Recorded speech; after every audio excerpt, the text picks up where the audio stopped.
It may be March Madness, but to a very dedicated community, it is Mickey Mouse March, aka Mickey Mouse Sarch, aka Mickey Mouse Modus. And that means that we are going to look at the rookies in the 2024 draft who are starting to pop at a very peculiar time in the NBA's calendar and redraft the lottery. Welcome to Chucking Darts, a podcast of informed, rigorous, reckless, harmless, speculative, and fun predictions about the game we love. You can call me Chuck. This is episode, I believe, number 223. Last episode, 222, was just before the tournament kicked off. That was a draft episode focusing on St. John's in Florida in their same region. St. John's has since gone out, but it was about the underrated NBA talent that I perceived on those teams, from RJ Lewis and Zuby Ejiofor on St. John's to Walter Clayton, Will Richard, Alex Condon, and Thomas Houck on Florida. And Florida's still in, playing right now in the Sweet 16. I don't know if they put Maryland away or if they came back in that game, but my guest can tell me. But for today, we're back at the 2024 class, which I talked about with Ben Pfeiffer a couple episodes ago, sort of in more of a guys that we've enjoyed this season. This is going to be a more strict, gimmicky, albeit, redraft episode, just because I've been wanting to do it for a while. And I don't care that other podcasts, including my guests, have done it recently. I don't care that my guest has done a podcast reacting to another podcast doing it. I really don't care. We're all snakes eating our own tail, and the world will end someday. So if you want to redraft, do it. My guest is TrillBroDude from YouKnowBall, Discord, Patreon, podcast, Empire. Just got back from the first YouKnowBall, I guess, weekend tour festival. What would you call it? Extravaganza. We did, we did a live show. We got to go to Sixers Pelicans, thanks to Andrew from Sports Drink. We were also able to go on the court after the game. We shot around. It was a great weekend in New Orleans, my favorite city in the country. Has me feeling rejuvenated to do a redraft with you on here. And by the way, Florida did put away Maryland. They won by 16, so we're still going chalk for this tournament, basically. One real upset, and it was Arkansas over St. John's and major programs, whatever. Well, but go ahead. Sorry. Go ahead. I just mean in terms of, what we're used to, but great basketball so far. I've been enjoying the tournament a lot. The Duke game's about to start, and I've had my eye on them. I just told you pre-podcast that they've been kind of my squad I've been following this year, after I did Kentucky last year.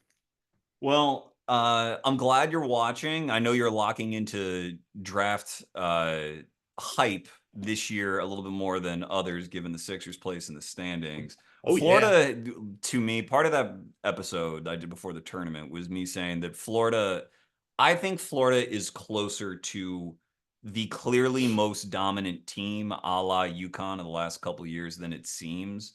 I know that the metrics are probably very favorable toward Duke, and Duke could definitely win it.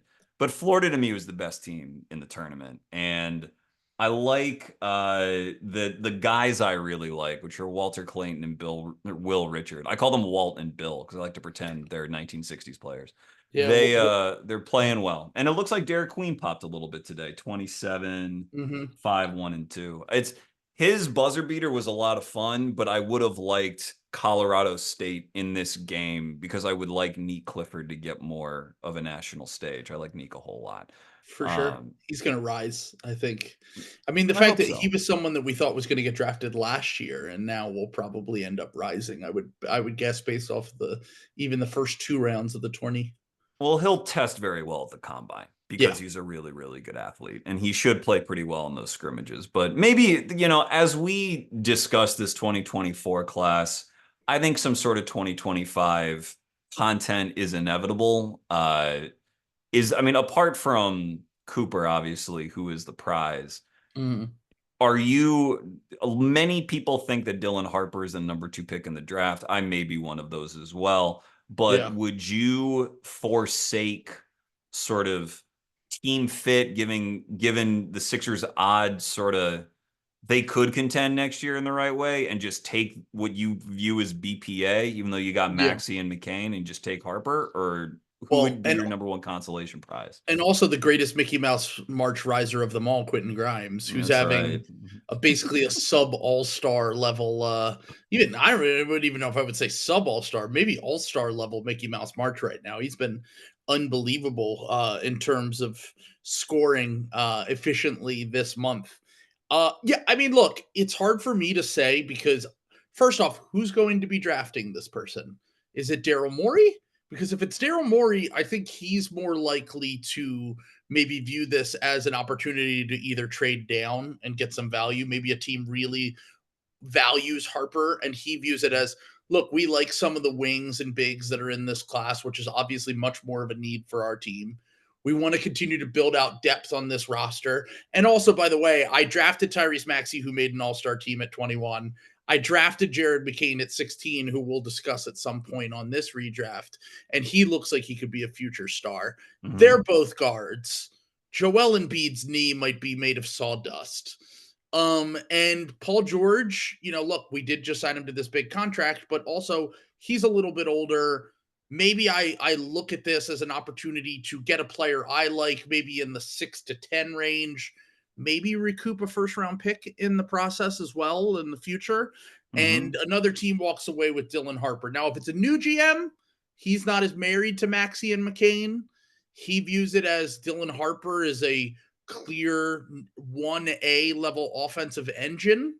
And a Jersey kid right up the road. Jersey guy.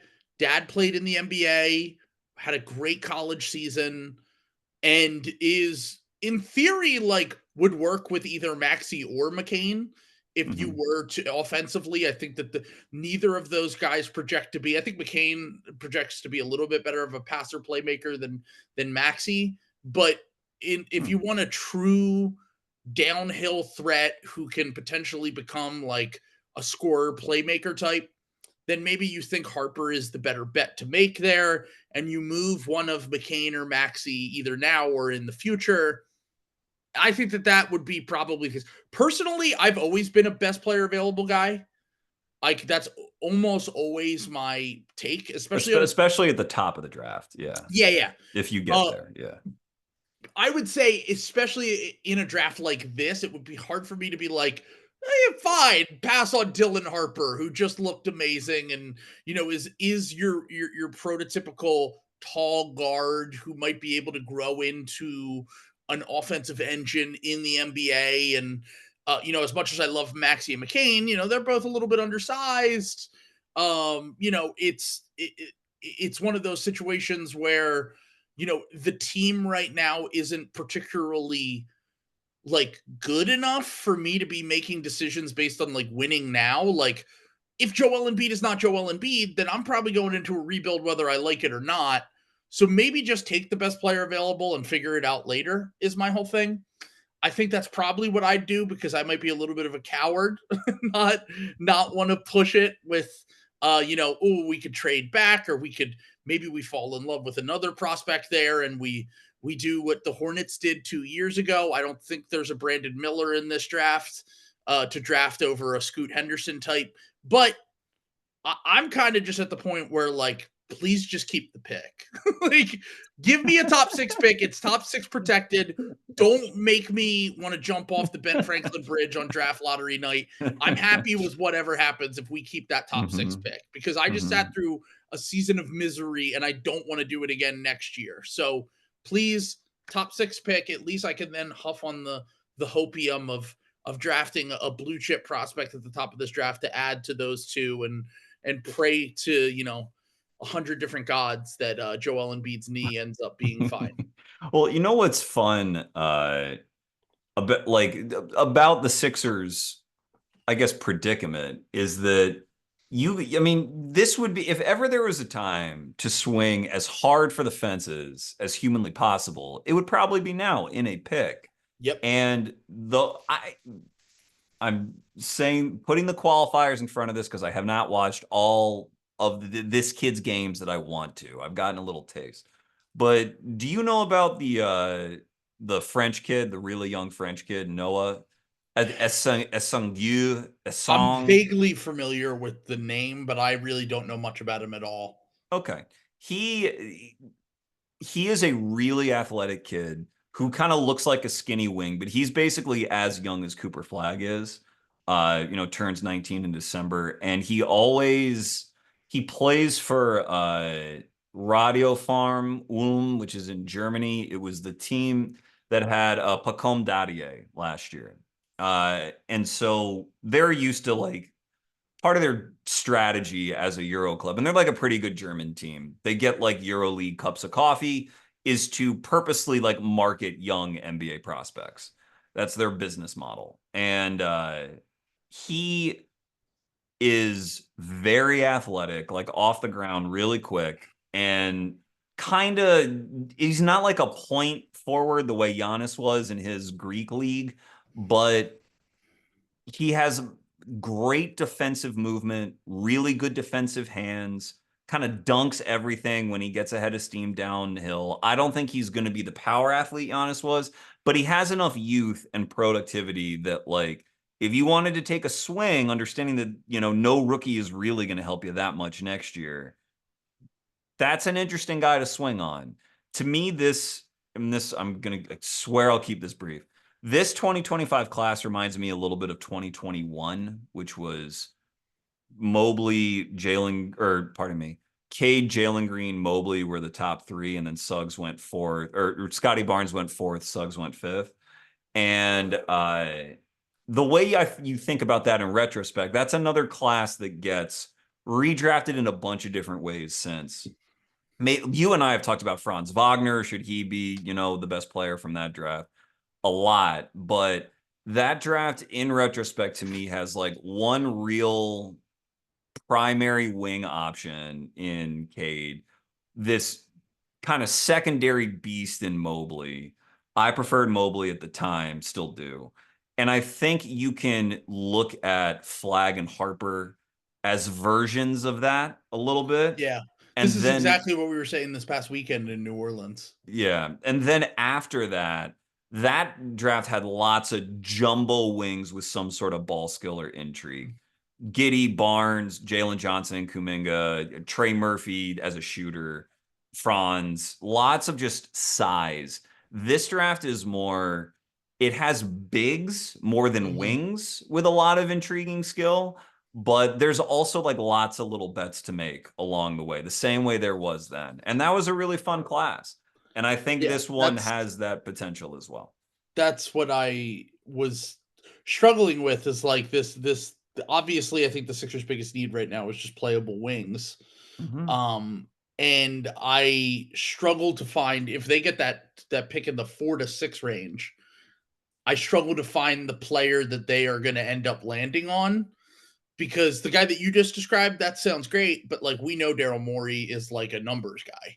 And like outside of the Maxey pick, which really was not numbers based, pretty much every other pick he's made has been kind of based on those things. And if he's still here, I wonder if they go that safer route of the surefire production guys, or they do take a swing for the fences and say, well, we might not have a job soon anyway, so let's see if we can get the best player potentially, and it might be a long-term thing, but that might be better for my outcomes anyway. So honestly, they could go 100 different directions. There are a handful of guys I like in this draft. And I'm still getting to know the class. Like I barely know anything about it, but I'm excited to have something to look forward to in terms of having a top pick. I mean, we haven't had a top pick since 2018, and we all know how that went amazingly for the Sixers. They drafted local hero Mikal Bridges, traded him on draft night in front of his mom, who works for the team, and got a player who they then tried to kill with a peanut. So things always work really, really well for us. Poor Zaire, man. Yeah, it's just fucking horrible. Do the Sixers fans torture themselves enough with the fact that like SGA went the next pick on that Mikal pick? Or are they just so focused on the trade that they just forget that SGA was still on the board? That mainly, especially because for a few reasons why. One, he's from here, which is the most important fact you can ever have about Philadelphia. If a guy is from here, it doesn't matter that an MVP went with the next pick. Right. If a guy is from here, that's like taking a family member away from them. So that is That is worse, a worse crime than not drafting a future MVP. Probably felt that and way for his first ballot Hall mother. of Famer. Yeah. Yeah, exactly. Yeah.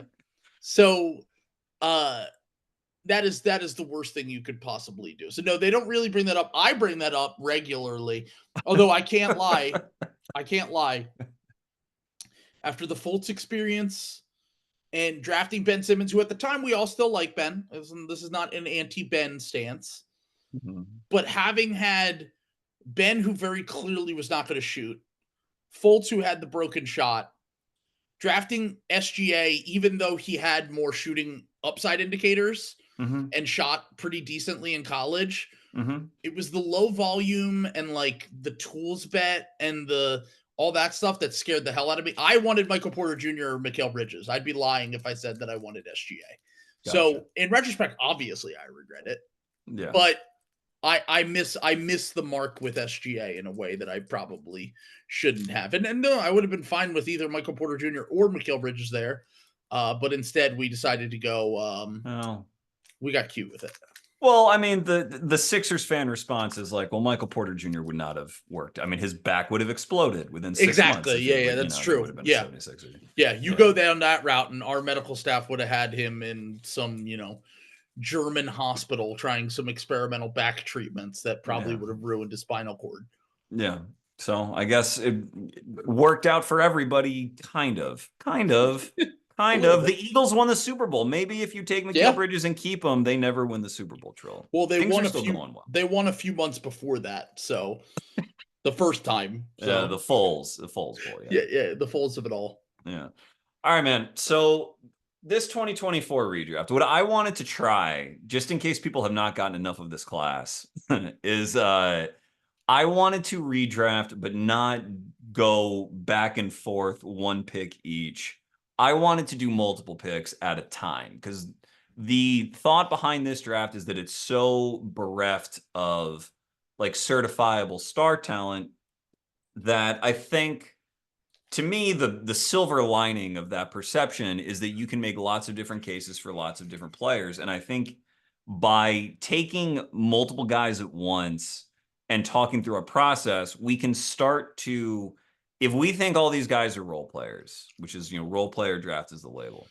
If you take multiple guys at once and sort of compare them at the same time, maybe we can start to tease out start to break down that label a little bit. What roles are more important? What roles are more malleable? What roles are most conducive to winning? What roles have the most upside? And I also think that because the perception is that the draft is very flat, that someone having the first 2 picks does not necessarily have the leg up that one would assume. Not that this is a competition, but you know what I mean. I think that the players we select can end up looking pretty even with a different kind of structure. And pre-record, I'm willing to go in 3s if you want.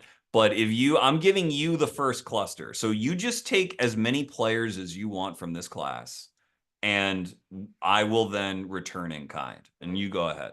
All right. With the first pick in the draft, I will be taking, and I'm not a homer, I swear to God, I'm taking Jared McCain.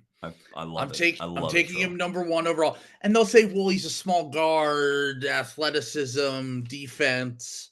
I don't care. I watched Jared McCain, and yes, it was a small sample of games, less than 30 games, about 29 games before he just sustained an injury. But this is a guy who got drafted onto a team who was a complete mess this year in the Sixers. Joel Embiid is in and out of the lineup. Paul George is in and out of the lineup. Half of our rotation when he played was all wash vets. This was before we even tried to go out and get a Quentin Grimes or someone who could inject some youth and athleticism into this team. He was really making us look competent on a night-to-night basis in a way that we have not all season, to the point where you know how much I love Tyrese Maxey. There were nights where that he's been my guy since the 2020 draft. Even before the draft, he was my guy. Maxey better, sadly. That's you, my man. That's been my brand. There were nights I watched Jared McCain where I said, oh my God, he might be better than Maxey. As a rookie, straight out the gate, we were getting a new fact, like, the old tweet about the Los Angeles Angels of Anaheim, the when they had Mike Trout and Ohtani. Tungsten Armo Doyle. Of course. How could I forget? The Tungsten Armo Doyle. Jared McCain had many Tungsten Armo Doyle tweets about him based on his production in those first 15 to 20 games. When he finally got the opportunity to play, he had to force his way into the rotation. He literally, the most powerful thing I think that any rookie has done in the NBA, he got Nick Nurse to put Kyle Lowry on the bench for him. And if you know anything about Nick Nurse and his relationship with Kyle Lowry, yes, Kyle Lowry is like 40 years old and is a shell of himself, but he loves Kyle Lowry. And Jared McCain was so good that he got him to reduce Kyle Lowry's minutes.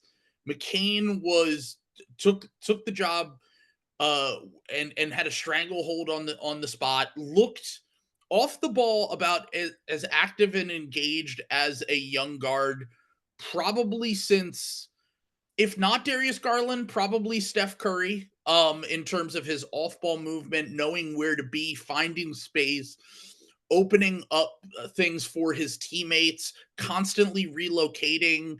And also, there were sequences this year where, like, we're not talking about teams like he's going up against that are the teams that they've been playing recently that are also purposely trying to lose, like the Washington Wizards and the Toronto Raptors. He did this against, like, OG Anunoby and the New York Knicks. He did this.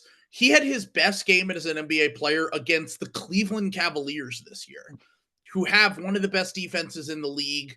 He had 30-8 in his first ever NBA start in that game, and went toe-to-toe with Darius Garland and Donovan Mitchell, two of the best guards in the NBA, and arguably outplayed both of them in only his first start, and only had played a handful of games in the NBA. I'm honestly kind of surprised listening to these redrafts that he isn't like a surefire top 3 guy when you consider the lack of clear star talent in this draft. Now, I think there are a lot of cases to be made that we will make about guys that could potentially get there. But McCain played like a star for 2 weeks, 3 weeks as a rookie at 20 years old. And there is no proof. You don't need the idea. There's a proof of concept already there. He looked like a star from the jump, straight out the gate. And even with some of the concerns, the handle isn't super crisp yet. The defense will definitely leave a lot to be desired because of his tools and slow-footedness and blah, blah, blah. But the offense is just so, like, on another level in terms of creating for himself, even creating for his teammates a little bit. You saw flashes with that, working on the ball, working off the ball, and most importantly to me, his scoring from 2-point range, because he was branded to kind of only be a shooter, and he shot 53% on high volume from 2 before he went out. So which by the way was his percentage in college as well. It's 54% from 2. So one of the things I always struggled with McCain on where to place him. I'm going to let you finish up, but yes, that just to say that is not a departure from what he showed at Duke in a different context. But go ahead. But there's someone in our Discord actually who went back and listened to some of your draft podcasts. His name is Flop Era in the Discord, and he went back and listened to some of your podcasts. And you kept saying throughout the process, like, there's something about Jared McCain. I don't know what it is. I can't really put my finger on it, but there's something about him that makes me like him as a prospect, even though he doesn't generally fit the mold of the kind of prospects that I tend to like skew towards. And he showed it immediately this year. If you take the thing that I talked about on the last podcast that we did, if you take the full calendar year, so throwaways start at Duke, and then maybe take away he struggled a little bit in summer league and, like, whatever, he was adjusting to the league and the talent and blah, blah, blah. If you just take that calendar year of 2024, we're looking end of Duke, beginning of Sixers. Yeah. And then you say, hey, this guy was the 12th recruit in the country, 16th pick in the draft. Why can't he be a star? I mean, everything's there for him to be a star in the NBA. And I think that the only thing that could potentially hold him back is basically, I mean, the injury stuff seems like it was more freak than anything else. Yes, but I'd agree. The lack of high-end athleticism certainly will probably cap his ceiling at a certain point. But in terms of being a very good regular season player and potentially making all-star teams, I really think that there's a good case for him getting there. Yeah, I mean, you always one. I will first of all, who is your second guy? Don't go into your spiel about your second guy, Sure. but I want to hear who your second guy is. I'll go with Kel'El Ware. Um, I love you so much, Trill. That's incredible. I'll go with But Kel'El Ware. okay. I like Kel'El Ware a lot in the draft. I had both. I had McCain 11 on my board. I had Kel'El Ware 9 on my board. Mm-hmm. I think that Kel'El Ware is a guy that if he was drafted to a different context, that we would be talking a lot more about him. I think the fact that he got drafted to the Miami Heat is Mm-hmm. why he isn't discussed in the same tiers with the other guys that get mentioned that were drafted to either really bad teams where they get a chance to cook, or they got drafted to a perfect context for their game. So those are the two guys I'm going to take. I'm going to take McCain and I Fuller. love those picks so much. And from your statement about this is, this is my perception on why McCain can be a star. Just excellent case. What unites McCain and Ware is what I think is probably the most important. As long as you know a player is an NBA player, where you're like, this guy will play in the NBA, and now we need to determine if he is a winning NBA player or if he's just a guy. What separates really winning NBA players from just a guy the most is the ability to score efficiently at volume. That is it. And that is what those two guys had in college and have in the NBA. And so I think as far as McCain goes, you know, I've been doing draft work about 5 years now, and it's been you learn a lot as you go about not only about what your own personal philosophy is, but also about how to recognize when something is really rare or not. Like for example, I when I started doing it, I was like, okay, so if a prospect shoots 40% from three, that's really good. Like that's good. And I didn't quite know at the time how to incorporate volume and different kinds of threes and like what is your role within your team's offense. I just had in my head like 40% like means good. Maybe I'm telling on myself, but like everyone starts somewhere. Of course. And McCain last year, and it's funny because Ware also shot 40% from three on like tiny volume last year, but Yeah, yeah. still. McCain last year at Duke, I thought he was basically probably equal as a shooting prospect to Reed Sheppard, which I know you compared him to Reed Yeah. on your podcast when you did this earlier this week. And I think the Reed got such buzz, and I had Reed over McCain. I had Reed, third on my board because Yep. I think he shot 52% from three, and everyone's mind was just blown that you had a one and done player shooting that high from three. And if you look at Reed was and is a great shooting prospect, but playing McCain, like his volume was Mhm. so ridiculous and his footwork was so good and his willingness to launch from deep was just right there all the time that I was just like this. I think I ranked McCain a little bit lower and didn't know what to do with him because I couldn't fathom both him and Reed being blue chip prospects. I was like, I can get there with one small guard. And that's like a personal bias because there's no rule that says you can't have two really good small guard prospects in a single draft who should go in the top 5 or go in the top 10. But that is like a mini bias of mine. Is like, well, I can't put all my chips into both of them. And I think it's becoming clear that McCain certainly is in the same, like he's outplayed Reed clearly. I mean, different contexts and whatever, but McCain would have been the rookie of the year. That's very easy to Yeah. say. And it might just be that is one of the signatures of this draft is that you had two guys who were, under 6'4". Reed probably a bouncier athlete, like a twitchier athlete than McCain. But McCain came in with I think, more confidence as a scorer, a more confident offensive player.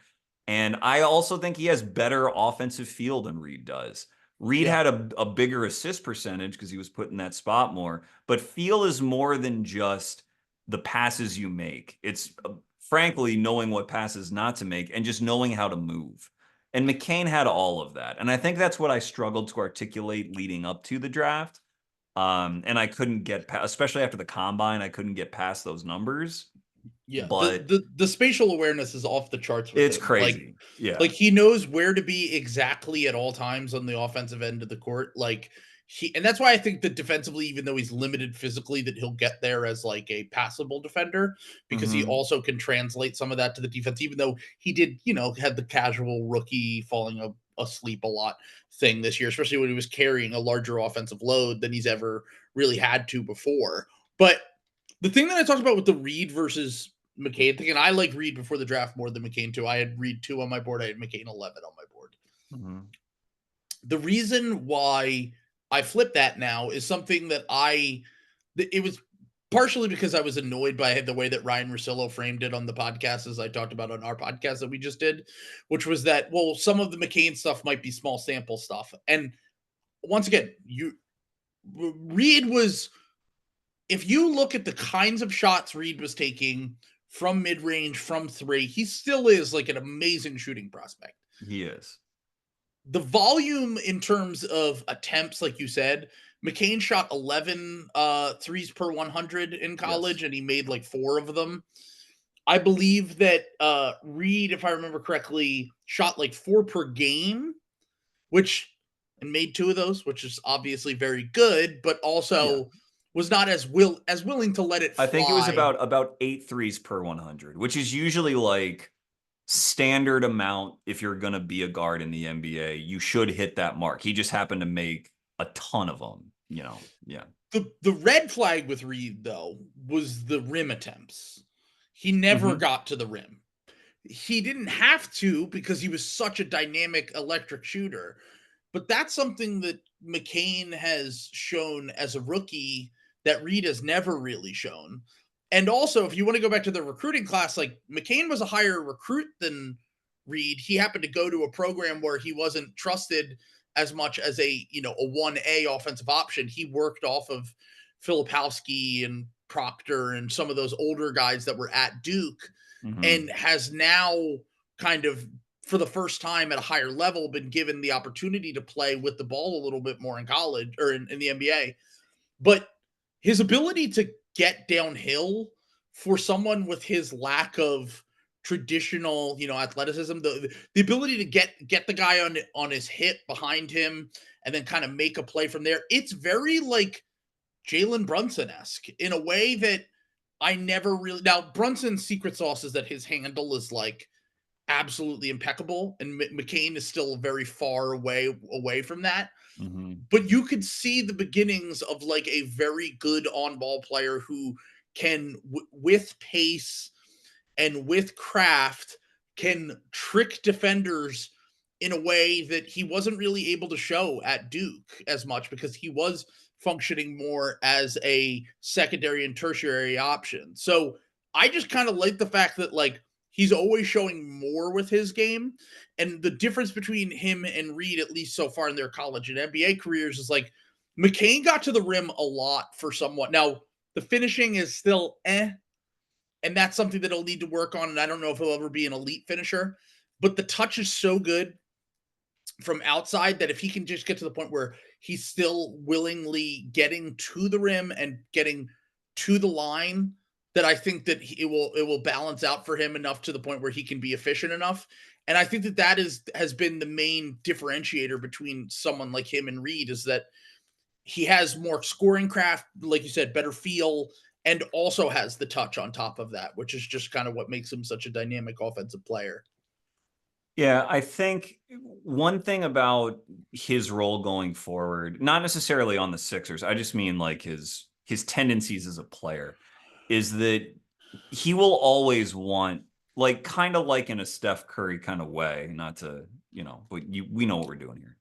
He will always want to weaponize his off-ball stuff first. because that is what he does best as a player. And what you do best is what becomes your bread and butter. Moving off the ball and making very quick decisions when the ball comes to you not only suits him now, but for someone who is not the best athlete, you don't want to just give that guy the ball.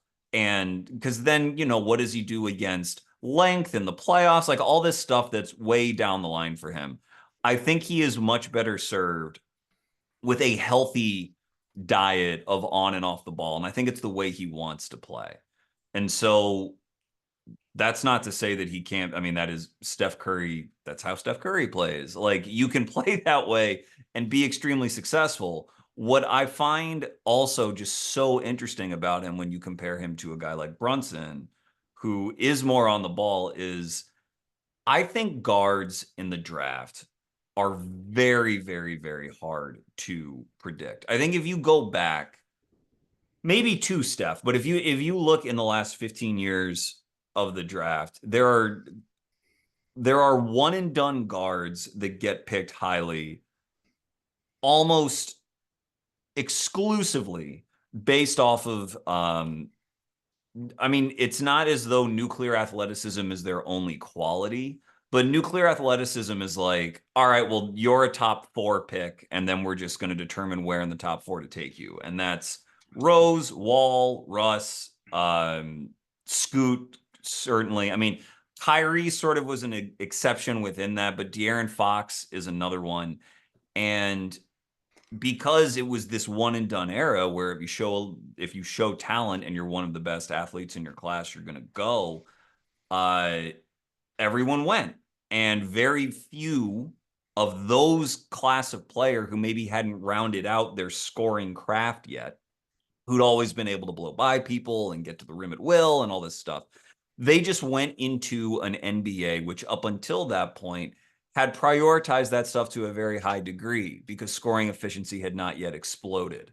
And so if you could be a monster athlete at guard, it portended very well. It's just that Steph Curry came along and warped everyone's brain, and Steph Curry played 3 years in college, that all of a sudden it became apparent that just because someone may not have nuclear athleticism in their freshman year as a guard in college does not mean that they will not outperform a lot of these other guys. And the guys I've named, most of them will be in the Hall of Fame.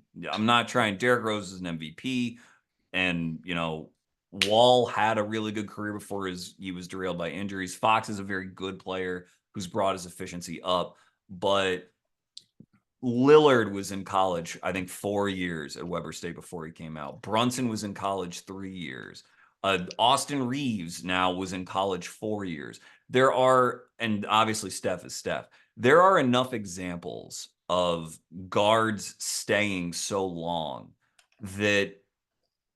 and like really, really popping, that when you consider guys like McCain and Sheppard or Dillingham, who hasn't really gotten to play, but who I think has a ton of skill in his game, like you almost have to imagine, you're like, all right, they are not the pure 6'5", lightning bolt fast, Scoot Henderson athleticism level or whatever hyped point guard. And you have to imagine, well, what would it have been like if they were not highly ranked recruits, but they were the same player? If McCain got to spend 3 years in college, how dominant a college player would he have been by his junior year? Or how dominant would Reed have been? And that's sort of how I start to think about these guys. I also think in most drafts that McCain probably goes back. Like I think that there's a real chance. Yeah. I think there's a world where this is a better draft that we're redrafting right now, and he's still at Duke, maybe showing these things at the college level and rising his stock. Because I think that if this were an average draft or a normal draft, and it wasn't this weirder kind of uncertainty draft that we had last year, he's a guy who probably goes in the 20s and maybe goes in even in the 30s, based on all of the question marks that he had about his game, and maybe he goes back. But he happened to be like, I know that a team in the top 20 is going to take a chance on me because this draft is weird, and I've shown enough with my shooting And he has, and I don't mean to trivialize it, like he has an aura bump. Like Yeah. he carries himself like he was ready to be in the NBA. I'm sure he crushed all that stuff. Yep. Wasn't going to be overwhelmed. All the stuff that like, you know, intangible guys love. Like he had all that. And that was the right year to apply all of that and get that bump. Definitely. But yeah, and also shout out to Coach Spins, who first year in the Sixers scouting staff, seems like he might have been a part of this draft pick and really knock one out the park. Because I think that if you look at a weird draft with the 16th pick, even if a small guard that is a bucket is not your biggest need, to get potentially one of the 4 or 5 best players in the class, and right now looking like potentially even the best player in the class at 16 is great work by the front office. Even though they drove me crazy with the other non-draft stuff, I do think that that's kind of still been a little bit of their bread and butter over the last during the Morey tenure, to be completely honest with you. So but do you want me to do the Kel'El Ware thing, or do you want to give your takes on Kel'El? I do. Okay. Want you to do the Kel'El Ware thing. So here's the thing with Kel'El Ware. He's the kind of prospect that I think that he kind of had the anti-aura bump. If you want to say McCain had the aura bump, where there were question marks about it, right? Because he goes to Oregon, it doesn't really work there. It seems like he might have clashed with the coach. And I know that we're used to transfers in the NIL world, but it did sound like there was something that didn't work there for him. Mm-hmm. And there was questions about like his motor and his character and whatever. Whether those were legit or not, I don't really care, to be honest, because he's shown enough for me at his year at Indiana and his year with the Heat to not really worry about those things. He probably got drafted to the best team possible if that were the case in Miami, because hey, they just shipped off Jimmy Butler when things weren't going well. So I think that they know that there's really some no nonsense stuff going on. He probably got drafted, if that were to ever be an issue, that this is basically the perfect fit for that kind of player. But tools off the charts. I mean, he can jump out the gym. He's an explosive athlete, a legit 6'11", 7 foot, huge arms. If not taller, he is a massive individual. Yeah, he's someone who, when you watch, once again, I don't think Miami is the best context for him. If he were to have gone and played with a Cade Cunningham, Trae Young, Luka Doncic kind of player, we might be talking about him the same way that people were talking about Derek Lively a year ago, where he gets this opportunity, he comes in, he's in this perfect play finishing role for him. Now, decision making wise, passing wise, I don't think that he's going to get to where Lively was showing flashes last year in the short role and making decisions with the ball and that kind of stuff. But jumping out the gym, catching lobs, getting downhill with the ball, and also showing craft and touch with the ball in a way that he started to show in college, but has really translated over to the NBA in once again, another small sample guy, didn't really start playing until December or January, has become a legit part of the rotation, still only plays about 20 to 21 minutes a game. But I would love to see what kind of player he develops into. Miami has a history of developing these guys that are kind of toolsy. Obviously, Bam being the greatest success story that they've had in recent memory. But I think that, like, the thing with Kel'El Ware is, I feel like both McCain and him in these redrafts suffer a little bit from the draft slot bias, where we all said coming into this draft that it was kind of all over the place, right? That's right. We all agreed that this was not like a consensus top 10 or whatever. Right. And these guys going in the middle of the first round, history tells us that these kind of drafts, this is where the value is. You talked about this a lot leading up to the draft. We talked about it on my podcast, and it feels like we have a short memory when it comes to these things, because we just think top pick equal best player.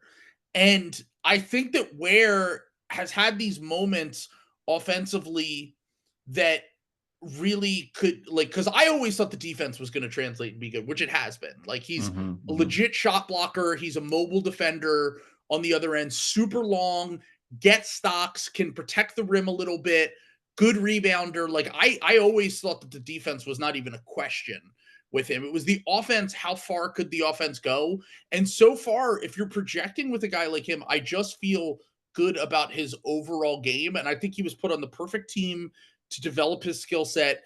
And as they continue to grow and hopefully bring in more talent, they might get another lottery pick in this draft. And they do have a history of drafting pretty well in that late lotto range if they end up missing the playoffs altogether this year. This is a guy that I just think can like be a two-way monster. And I don't know about the shot still, I'm still kind of like, he doesn't take nearly enough shots for me Mhm. to feel good about the long-term outcomes. Like, he did it in college, he does it in the NBA. Occasionally you'll watch a game and he'll make two threes in a game, and it doesn't look like the shot looks good. It feels fine, but he doesn't have any sort of shooting gravity by any means. No one's worried about him shooting on the perimeter. Can he get to a point where that is a legit part of his arsenal? And if it is, that is the exact kind of player that everyone is looking for. Right. Like, a big shot blocking potential two-way big who can also shoot threes and is a absolute demon inside. So, like, I kind of think that people are sleeping on Kel'El Ware due to the draft pick bias thing, and also due to the fact that, like, he kind of got dropped on a middling to bad offensive team that doesn't really have a lot of high level creation.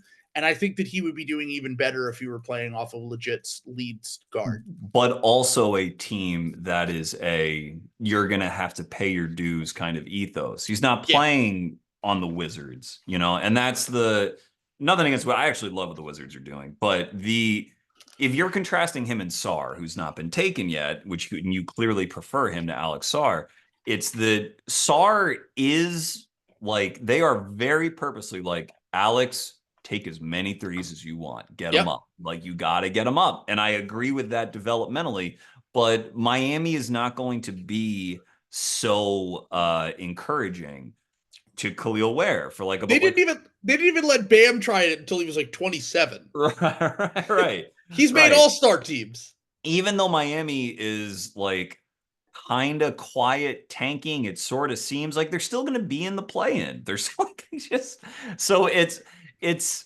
I what I think is interesting about Kel'El, because you started out by talking about you didn't know if the like the motor questions were real or not. You just heard it, like that was sort of surrounding him. That was the stink on him.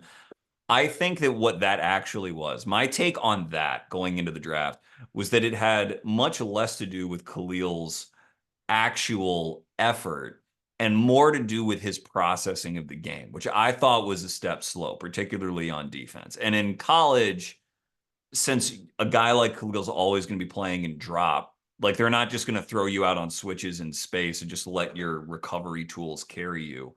You're going to have to be doing that sort of cat and mouse game in pick and roll defense a lot. And he did struggle with that. Like, it cleared that it was, but because he's not the most expressive guy, and he's not like super like cheerleader type either. You couple that with that sort of step slow processing speed, it looks like sometimes that he just doesn't care.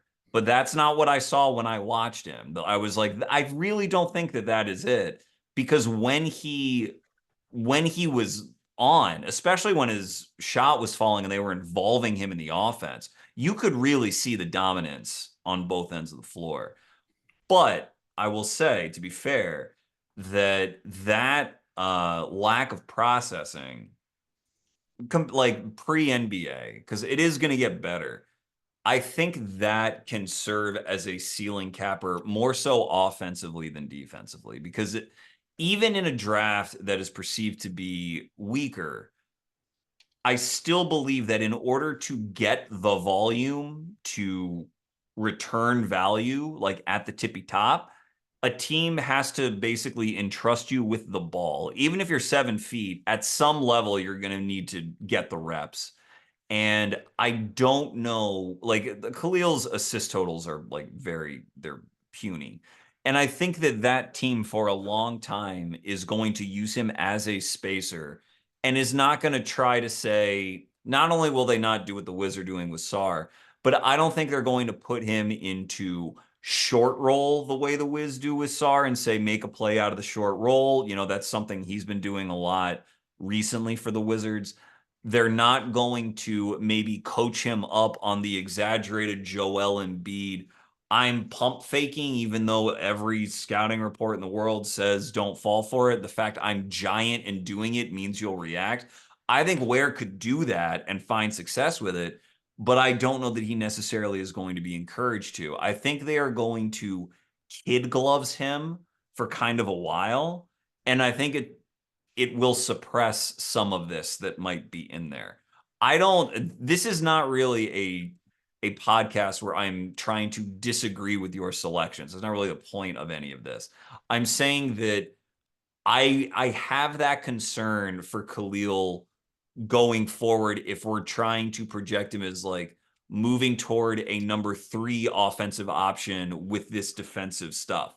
Because a number 3 offensive option with this defensive stuff is like can be a top of draft player. I agree with that.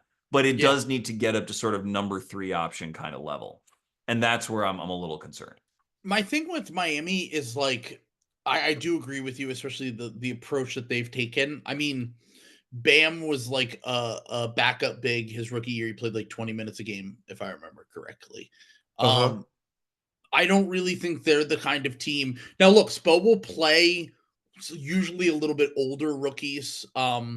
It's not to say that he won't play a guy. Like you said, he has to earn his minutes. But I almost think that the thing with Kel'El, and I do agree with you in terms of the processing and decision making with the ball specifically, is an area where him and Spo might have disagreements about what his role is, and that could lead to potentially having him, not in the role that he probably should be to expand his own game, explore the studio space, if you will. But that was the difference between him and when I made the Lively comp. I did want to make sure that I changed the fact that one, Lively was drafted to a situation where he got to play with Luka Doncic. They're always going to put 2 on the ball with Luka Doncic no matter what, basically. And if that is the case, that's going to open up a lot for someone like Derek Lively. And Lively always showed those passing flashes going back to college. His processing was always really good. Really good. And Ware does not do that. Right. I think Ware is purely in the pick and roll game. He's purely a play finisher. Great news. He can jump out the fucking gym. And that is something that is probably not going to be shown until they get a better pick and roll ball handler. My whole thing is like, and I don't know if there's any way that they could do this while also keeping Kel'El Ware. I just think the Miami Heat, like, if you don't ever want to tank, which I don't understand, like, you're Miami, like, if you ever got a top guy in there, first off, you don't miss in the draft, really. Like, you don't ever want a top 8 pick. You're not interested in it at all, right? That's like your whole thing. Yeah. If that's the case. Go trade for Trae Young. Like, if you never want to be bad, then find your next. Who I know Trae might not fit their Heat culture, whatever, blah blah blah. But like, find your next Jimmy Butler. Then maybe buy low on someone whose value should be higher, and get someone in there that will help you legitimately win games. Because, by the way, another fun fact about them: if their pick conveys this year, they're basically not going to have first round picks for the next 3 years. So because of what, swaps and such? They trade the Terry Rozier trade, which is looks like one of the worst trades of all time. Less said about Terry, the better. Yes. And then also they owe the pick that they owe this year is if they make the playoffs, it conveys to the Oklahoma City Thunder, I believe, of course, because they own every fucking draft pick. Sure. And if it doesn't, then I think that if I remember correctly, it becomes a lightly protected pick next year. And then the following year, due to the Terry Rozier trade, becomes unprotected. So long story short on this, or it might be the 2 years out it becomes unprotected, which means you can't trade picks for the next few years, which, like, that's why I'm kind of like with Miami, like, I think that they should be aggressive in trying to make like win now upgrades because they're probably not going to have their pick anyway. Mm-hmm. And I think that losing Jimmy and getting Wiggins back, like, that's nice for like we want to compete and stuff. But if you want to be in the playoffs with the potential to win series, you need better offensive talent. I just think that What is the protection on their pick this coming draft? I believe it's lottery protected. So So it conveys that they basically, make the playoffs. I they're think better off having it yeah. convey this year, is what I'm trying to say. Like, they're better off doing that because then they actually have a little bit more control over their picks. They can have a little bit more freedom with all that stuff moving forward. They're not handing over an unprotected first 3 years out from the Terry Rozier trade. Like, they're in a better position if they make the playoffs this year. If they miss the playoffs, then it gets a little bit shaky. But they have to nail that pick. I don't think they currently have the talent on their team to just flip the switch and make the playoffs, though. That's the problem. Yeah. You're framing it as like they should pivot and actually make the playoffs. And I think they're trying to do that in a lot of ways, but I just didn't don't mean think for they this have year. juice. I meant for moving forward because they're refusing to ever do the traditional team build. And their thought process is a star will eventually bail us out, right? Sort of. I don't know what Pat Riley's thought process is, right? I think I he's don't still really know what it dealing is with either. what happened with Jimmy. I don't think he's moved on to the next thought process, frankly. But Yeah. But the reason that I say this is like we're looking at like a 7 or 8 year. All right, let's go back 10 years with the Heat. If the Sixers don't, if the dumbest front office in Sixers history doesn't go, here is Jimmy Butler for free.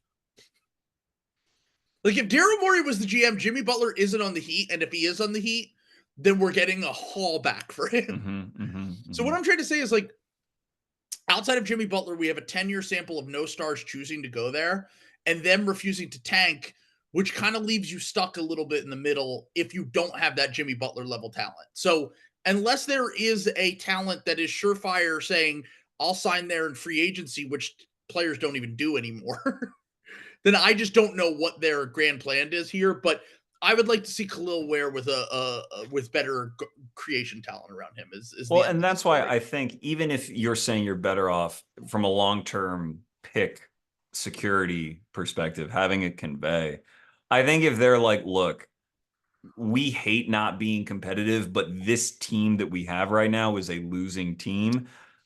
Let's get our lottery protected, or let's get our lottery pick this year. Yeah. Try to draft our initiator, go get Trey Johnson or whoever it is that they're going to get, and then just build, and that'll be our guy. And we're just going to have to hit the pick. I also think that they're probably really looking forward to Zach Lowe returning to the airwaves whenever that non-compete is up, so that he can start pumping up Bam again, so The that he can just Raptors and the say, Heat, man. The yeah, Raptors and the Heat are missing him badly right now. they really are. Yeah. This season, to not have him for Raptors propaganda. But at And least the then, Raptors have such a dedicated like community of I don't want to like denigrate Miami Heat podcasts I haven't listened to, but the Raptors feel like they have more of a presence of oh people yeah, covering that team and trying to find whatever bright spot there is. And they have like young guys on that team. Whereas the Heat are kind of in this in-between space. So yeah, definitely. yeah. All right. Do you want to hear my picks? Yeah, I want to hear him. Okay. Uh, Gone back and forth a bit, but just to do the quick sort of theme thing, I'm going to take the G League boys. I'm going to take Ronnie Holland and I'm going to take Ooh. Montes. And again, this is a fluid kind of thing when you're redrafting like this because there's lots of different cases to be made. For those who don't know, my number one player heading into the draft was Zach Edey. Number 2 was Ron Holland. And I had Matas down at like 12.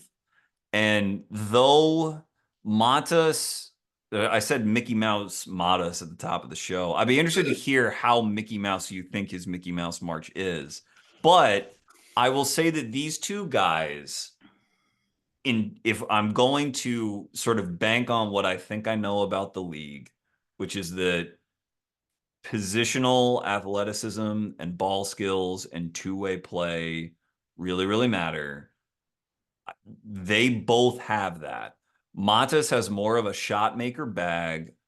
Ron is more of a blue chip athlete, but they both play and compete very, very hard. And when they flash, which for them is both in driving to the hoop, that is the best offensive skill that either one of them possesses, that they really flash. They flash very hard. And even though the Bulls' appearance in the play-in tournament is going to be somewhat fake, I like that they are both going to get playoff reps and that their contributions are not solely a platter from their teams. If Ron was not helping the Pistons, I said this, Ben and I talked about this a couple episodes ago, but if he weren't helping the Pistons, he would not be playing because the Pistons very explicitly are trying to win. And his defense on that team is real. And he is 19. He turns 20 in August. And Matas is a starter on, for whatever degree of fake they are, a team that is playing with some real offensive juice. And he is a starter and he holds his own. He is one of their 2 or 3 best starters on any given night. And he is just like Kel'El, he can really jump out of the gym, but he has those ball skills that Kel'El, frankly, will never have. His creativity and his drives is insane. And though Matas does not, Ron is a better passer than Matas. And I'm not saying I would take Ron 3, Matas 4. These are my guys in this slot. Matas is passing, though it's not really there yet. The more you play in NBA space, the more minutes you have as a starter, the more open paints you attack, you can become like a non-shitty passer. You can get past that threshold pretty quickly. That stuff comes because the passing windows are so wide. So, and on D, I haven't mentioned Montes' defense, but his hands and his reactivity when he's in an area, I think I called when I was talking with you and Sam before the draft, I called him a drive into me defender. If you are in his sort of airspace, his placement on his hands are really, really good, which is why his deflections are up. Both of those guys, especially as Ron gets older, you saw when he had a usage bump because Cade was out recently and it was like 25, 9, 6, 2, and 1 or whatever sometime in the past week. I really believe in those flashes, and I believe that draft class over draft class, the rarity of Ron's athleticism, the rarity of Montes' combo of skills will continue to stick out. So that's my case for those maligned G League boys who shut down the Ignite. Good for them. So I don't think that Matas's Mickey Mouse March is fake. Like I think that they're playing a little bit more meaningful basketball. They have something to play for. Mm-hmm. The Bulls will be hanging the play-in banner, as Zach Lowe likes to say. And you know what? We need a team in March that's like, we're trying. And that is the Bulls. That might be their legacy. Maybe not a top 10 legacy, but as a watcher of the league, I appreciate it. I just want to tell the Bulls that. And that's why they traded for Josh Giddey, the Pistol Pete Maravich of Mickey Mouse March. He's still only like 22, he's young. Well, be careful when you say that. It's factually true. I'm not afraid of commenting on Josh Giddey's age. Go ahead. Matas Buzelis is probably the player that I have changed my opinion on the most of anyone in this entire draft class. He's tough, man. Yeah. Had a weird year at G League Ignite. I think we were both kind of middling on him. We were like, I wasn't in love. The idea was great, but it didn't feel like it always matched what you watch when you watch those games. Now, the flashes were very real. Matas is, at the end of the day, a hooper. He is a weird prospect because you see tall, lanky, white guy, and you think, oh, this guy's going to be a knockdown shooter, but he actually is more of a hooper.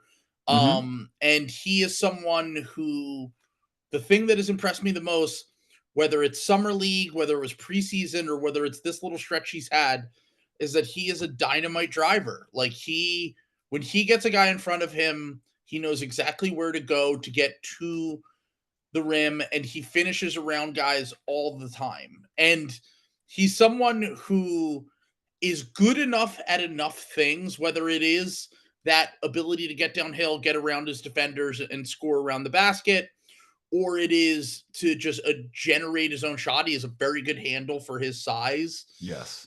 I think that he is someone who, with time, as he puts on strength and the shot and the handle get even better, I think that he is someone that is probably on the short list of players that have potential to be the best player in this draft.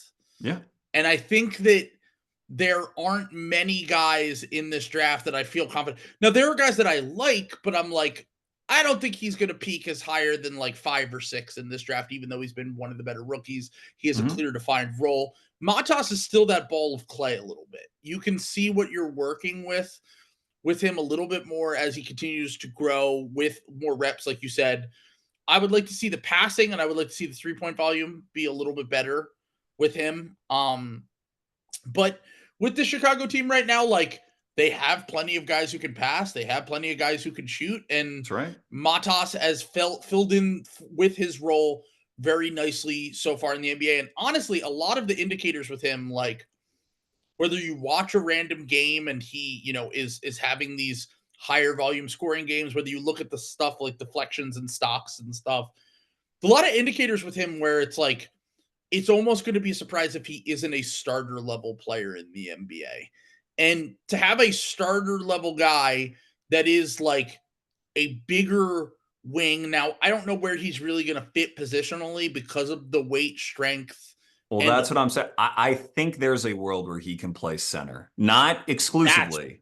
That is, man, if that changes a lot for him, I think, if he can get there. Because if there's a world where he can put on enough weight and strength to get to that point, then I think that that's like a completely different ceiling for him. And that's part of what I'm betting on. I really, and again, a difference between him and Ware, all due respect to Ware, is that if he has latent passing talent, if there's a passing skill to develop, he's going to develop it because his personality is so aggressive that he will explore as much studio space. He will suffocate his studio space. He, like, anything that this kid perceives on an NBA floor, he will try. And for players like that, it's probably another thing I don't value enough in the draft are guys who are just like, yeah, I'm going to do it. This is mine to take, and I'm going to take it. Because in your head, you're like, well, that could really go wrong. What if it goes wrong? But I really don't think there's many cases of players who bust just because they're too aggressive. There might be aggressive players who bust, but it's probably because they have lots of other like endemic flaws. And I don't really fault myself for being, or you for being, kind of milquetoast on Matas pre-draft, because he did have some troubling indicators. But as soon as Summer League hit, you're like, oh, this is what this guy is about. Okay. I immediately knew I made a mistake. Yeah. I felt like the first Summer League game I watched, he was more of a flashes guy. Maybe the numbers didn't jump off, but like if you watch, you were like, oh no, this is a clear NBA player with all of the skills that teams are looking for when they're drafting guys that are in that wing big mold of, right, can create their own advantages, can extend advantages, can finish around the basket. Once again, the only two things with him that I really would like to see more of is like, I haven't really seen much of the passing at all. Like, I know it has not been there. No, it's not. I was gonna say, and the comp that people have made for him pre-draft was Franz, as like a higher end outcome. And Franz was just such an advanced. He was a guard. Franz was a guard. Yeah. And Matas is not a guard. Exactly. So that's the thing for me. But like, clear starter, potential star, potential to be one of the best players in this class, potential dribble shoot wing with maybe passing. We'll see. I don't know if we'll get there, but either way, clear two-way player. Ron Holland was a guy we both really liked pre-draft. Dutch, baby. Dutch. Most of it being theoretical, most of it being kind of like high motor player with great athleticism that is going to impact the game defensively from day one. In transition, he will be a monster.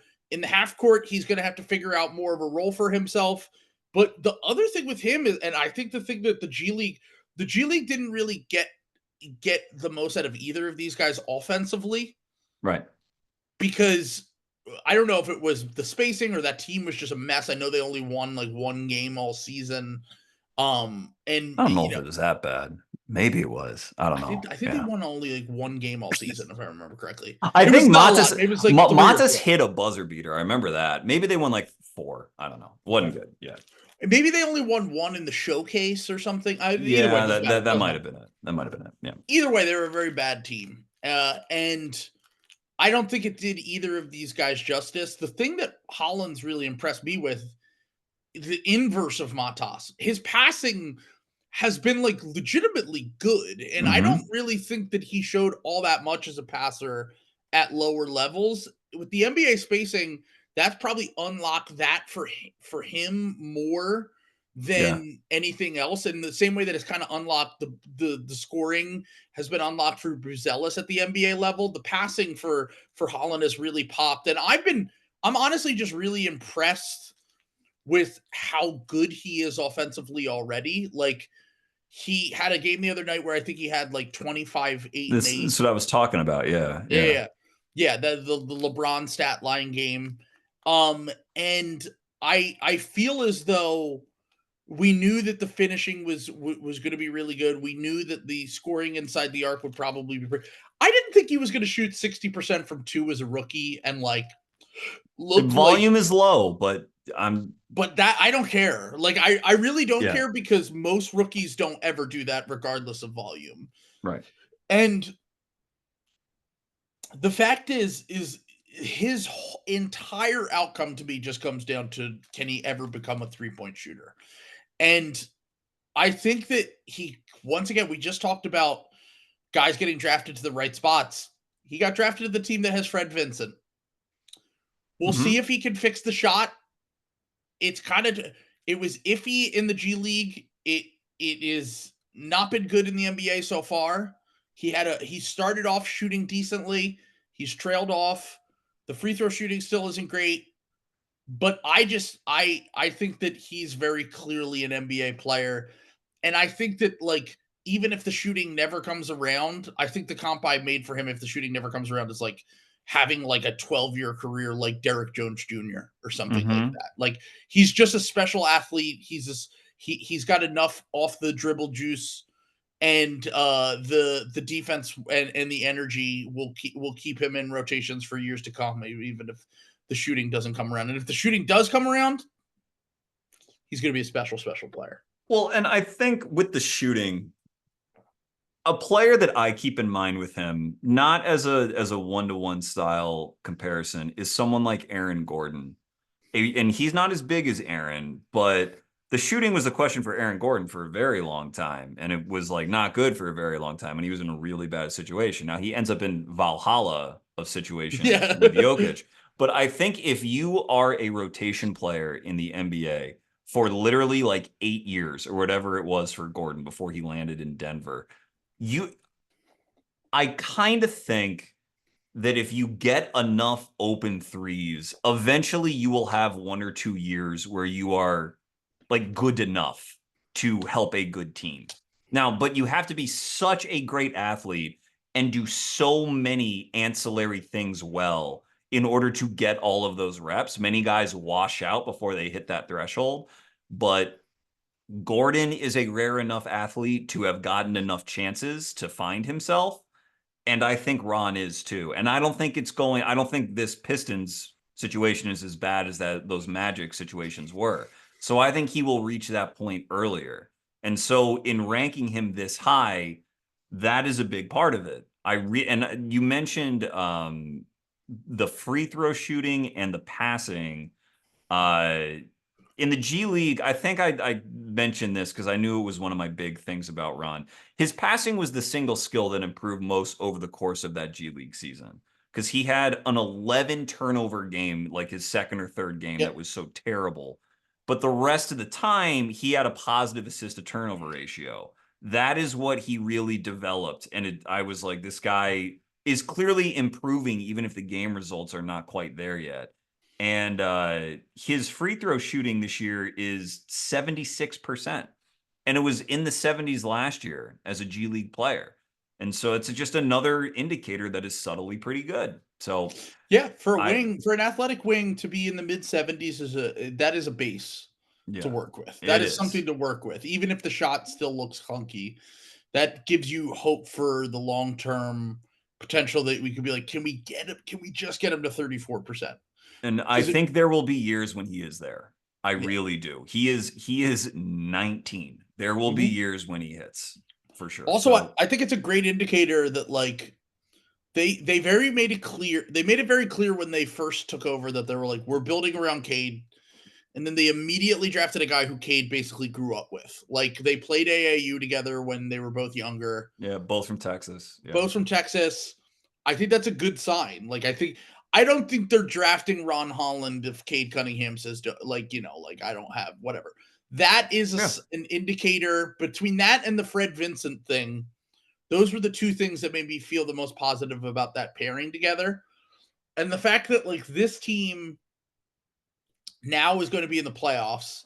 We talked about I'm still not there with picking the Pistons to win a playoff series. Now, look, maybe they get the Bucks in the first round, and the Bucks are a mess right now. Dame's out. It's a whole thing, whatever. I'm still not quite there with picking them to win a playoff series, but I do think that they are going to show off. They're going to have a game or two where they just have the other team kind of in piss and shit offensively because their ability to throw so many long, athletic. The biggest thing when I went to this Pelicans Sixers game the other night is when you're sitting on, because I've never been courtside. Luckily, I was lucky enough to Andrew hooked me up with the courtside tickets. It seems like the court is so big when you watch on TV. But they really figure out ways to shrink it and make it seem small when you're up close. And a team like Detroit clearly said wingspan, athleticism, strong defenders, ground coverage. We're going to make it hell to score on us. And I think that they're going to have an otherwise good playoff level offensive team kind of struggle at times because of all the long defenders that they can throw out there and shrink that court and make it really tough to score on them. Yep. And I mean, Detroit is so starved for a playoff game that when that first game 3 that they play when they're in Detroit is going to be awesome. Absolutely awesome. Absolutely. All right, brother. Let's go your next two. Picks 5 and 6. All right. These are not traditionally, when you think of my guys, especially in this draft, these are not traditionally the guys that I've been going to bat for throughout the whole process. But I'm going to take my medicine and I'm going to take some of the top picks. Go ahead. First, I'm going to, because I literally just did a podcast yesterday where I was like, I don't know about Sarr. And I'm still not quite there with him. Well, you've planted your flag that you're a Ware man, and I love it. I love that is who you are. But go ahead. Once again, I would say with most of the top picks in this draft, I would say something that we regularly say on the podcast is I see the vision. Sure.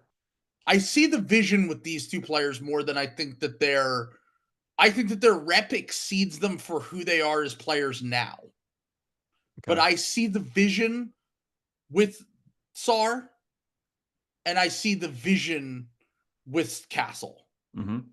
Now, I look more at both of these guys as the opposite of the scenarios that I talked about earlier. They got drafted to teams that really don't care about winning at all right now, that want to get another top draft pick, that want to let guys really figure out what their strengths and weaknesses are early. They don't care about wins and losses. They're going to probably have inflated stats due to the volume of shot opportunities they get, on-ball opportunities they get, especially after De'Aaron Fox went down for Steph Castle with the Spurs. And in Washington, they traded away Kyle Kuzma. That opens up more shots. That opens up more opportunities. The thing that with Sarr that I got after watching that Sixers game last night. Now, you shouldn't use the Sixers March game to determine whether a player is going to be good ever because it's basically the fakest basketball you could possibly get. Oh, speaking of which, I meant to say we were talking about Matas. Do you know that as we've been recording this, the Bulls won a game because Josh Giddey hit a half-court buzzer beater against the Lakers? No way. Yes. Oh my God. Was it tied? They were down one. Half-court buzzer beater to win by 2. Amazing. Shout out the Mickey Mouse Bulls. Special team.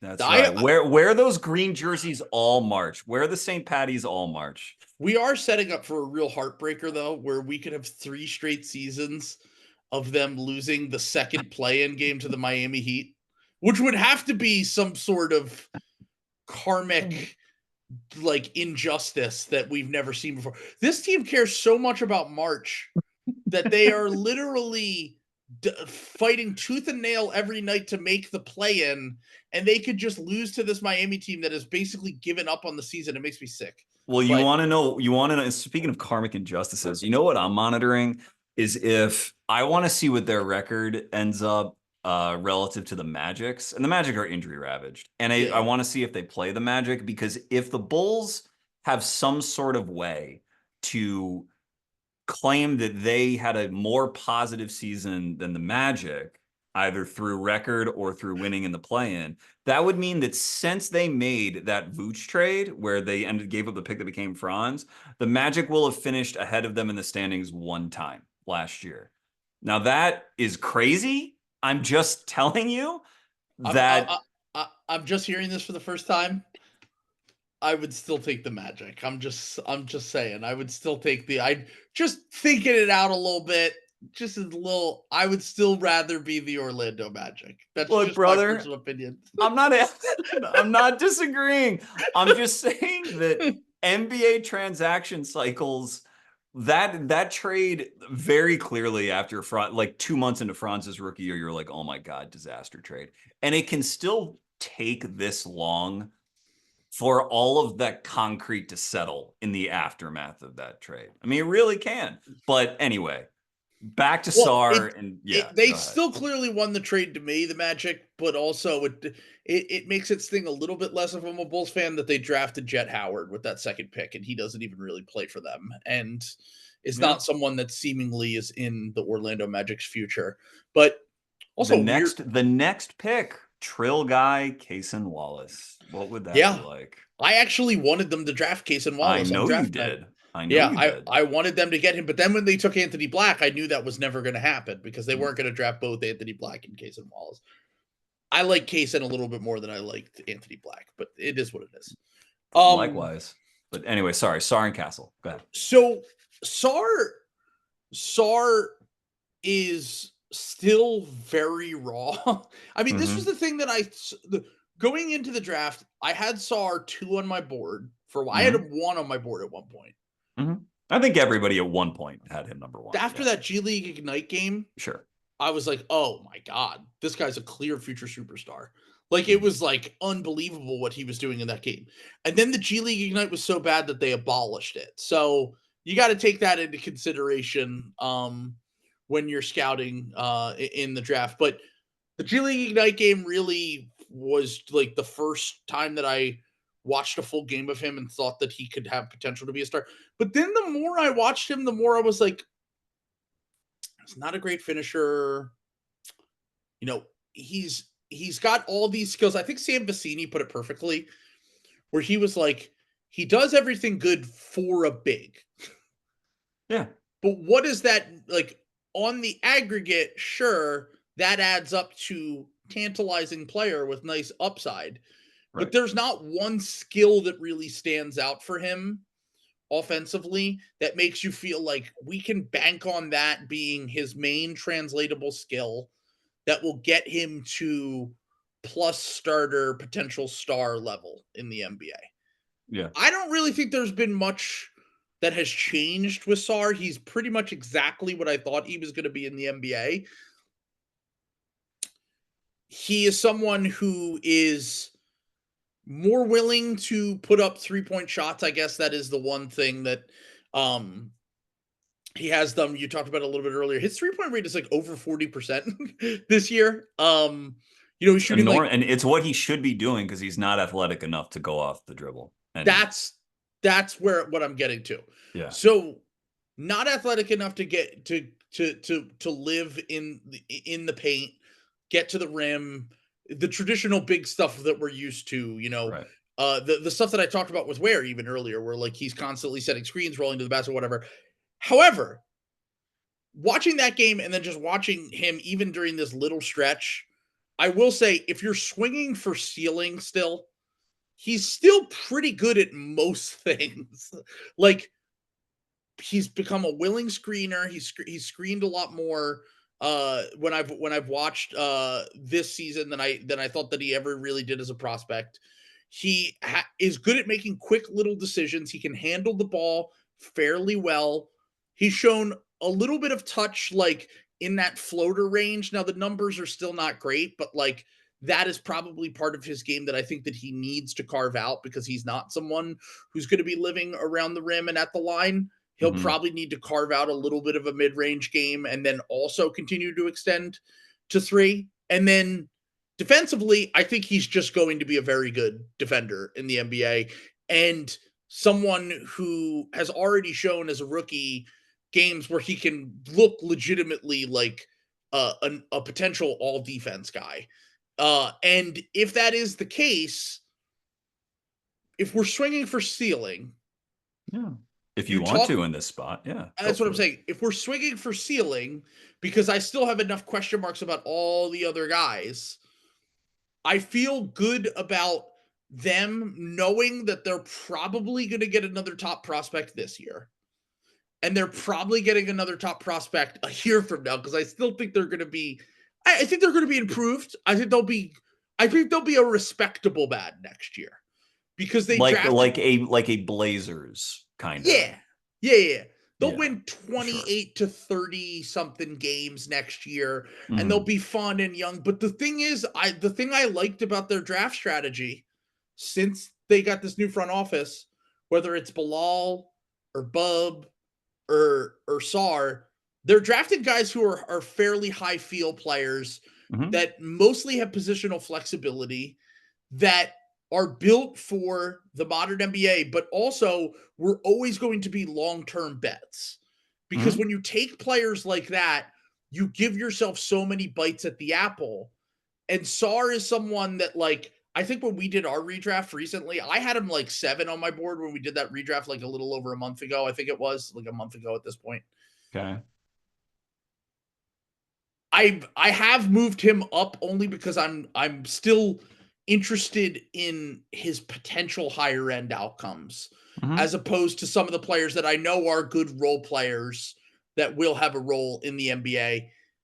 And then also if they just, I think that they're kind of, what I'm trying to say is like, they're creating a high variable team that could potentially be a team that is just like makes a leap very quickly, like 2 to 3 years from now, where all of these guys get more reps, they get more experience, they develop their game, and then it all pops. Yeah. And they just make a jump from season to season. And I think that like most of these guys have like clear playoff level traits. And I think that Sarr eventually will get there as he puts on, he's probably got to put on a little bit more weight.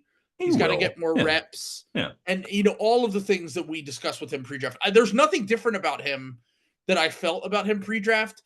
It's just that, like, I see the vision that I saw originally with him a little bit more, where big, skilled, lot of margin for error. Would you take him and his future over Jabari Smith? Ooh, that's a good question. I've never been like a huge Jabari guy. That's an interesting question.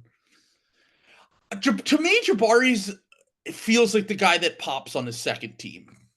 Feels like that to me too. And I was a huge Jabari guy, still am, frankly. And I don't really wish he was in a situation like the Wizards. I like that Jabari has, like, I do think he helps them win. Like, he may be better off coming off the bench given how much talent the Rockets have, but they do count on him and they're the 2 seed.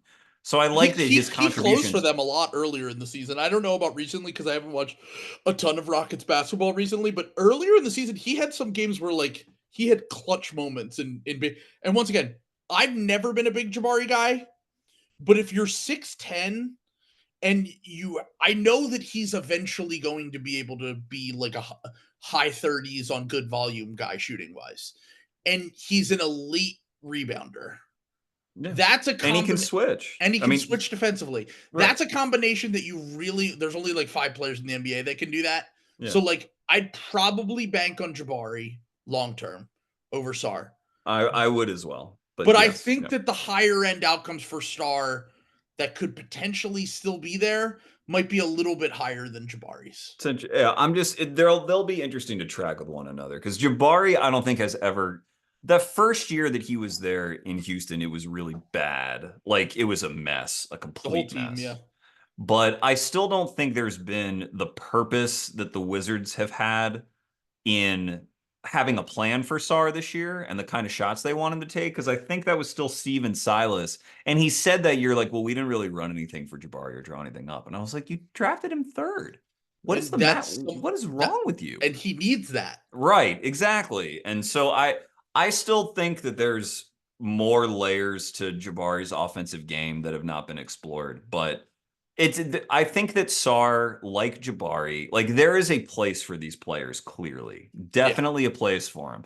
Whether or not Sarr is a true winning version of that kind of player is what I don't know. I think the fact that he can contest and block without fouling is excellent. I think that's sort of the most translatable thing that has occurred. And I like that they're giving him so many chances to get up threes and make plays in the short roll. Like, get those reps in, whatever you can do. When it comes time to win, what his usage and shot diet look like, how willing he will really be to set screens in a really physical matchup. All these kinds of things are going to be things that I'm watching that I'm still a little skeptical of. But I had Sarr ranked 7th on my board, I think, which is right around where you had him ranked. That's around where I'd have him ranked still. Like, there's enough there to like. So, yeah. Yeah. I have this is amazing to me looking at Sar's stats because last night before I was like, what really is he as a shooter? And then he had a pretty good shooting game last night against the Sixers. We're still at the point of the year where when you're not a super high volume 3-point shooter, you can have one really good shooting game and like he rose it from like 31 something to almost 33% last night, making go. a few threes. So like look, he's taking 5 threes per game and he's making 33% with all of the other ancillary skills that he has. That's right. You're starting to huff March. I can see it. It's But, great. but this is the thing is like I do think that this stretch for him is probably a little bit more Mickey just because it lets I actually think that they're my favorite Dylan Harper team. They'd be good.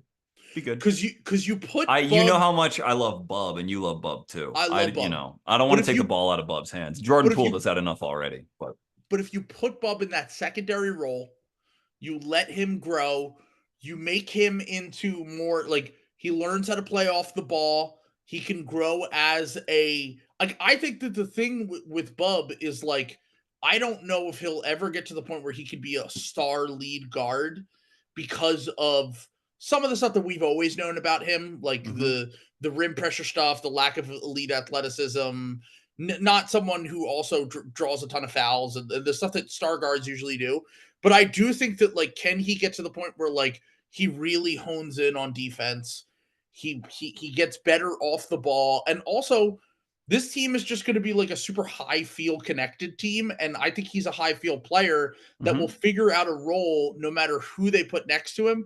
And I think that if he can grow into that role while Dylan Harper soaks up a lot of the on ball possessions, and it kind of just makes everyone fall into a more natural role for themselves. Once again, I don't think they're winning a ton of games, but I think that that could be necessary for this next step in all of their development. And that's why I really would like Dylan Harper. Now, look, Flag's going to work on any team. I mean, a Flag Sarr front court would be demonic defensively. Like they would give teams nightmares trying to score inside the paint.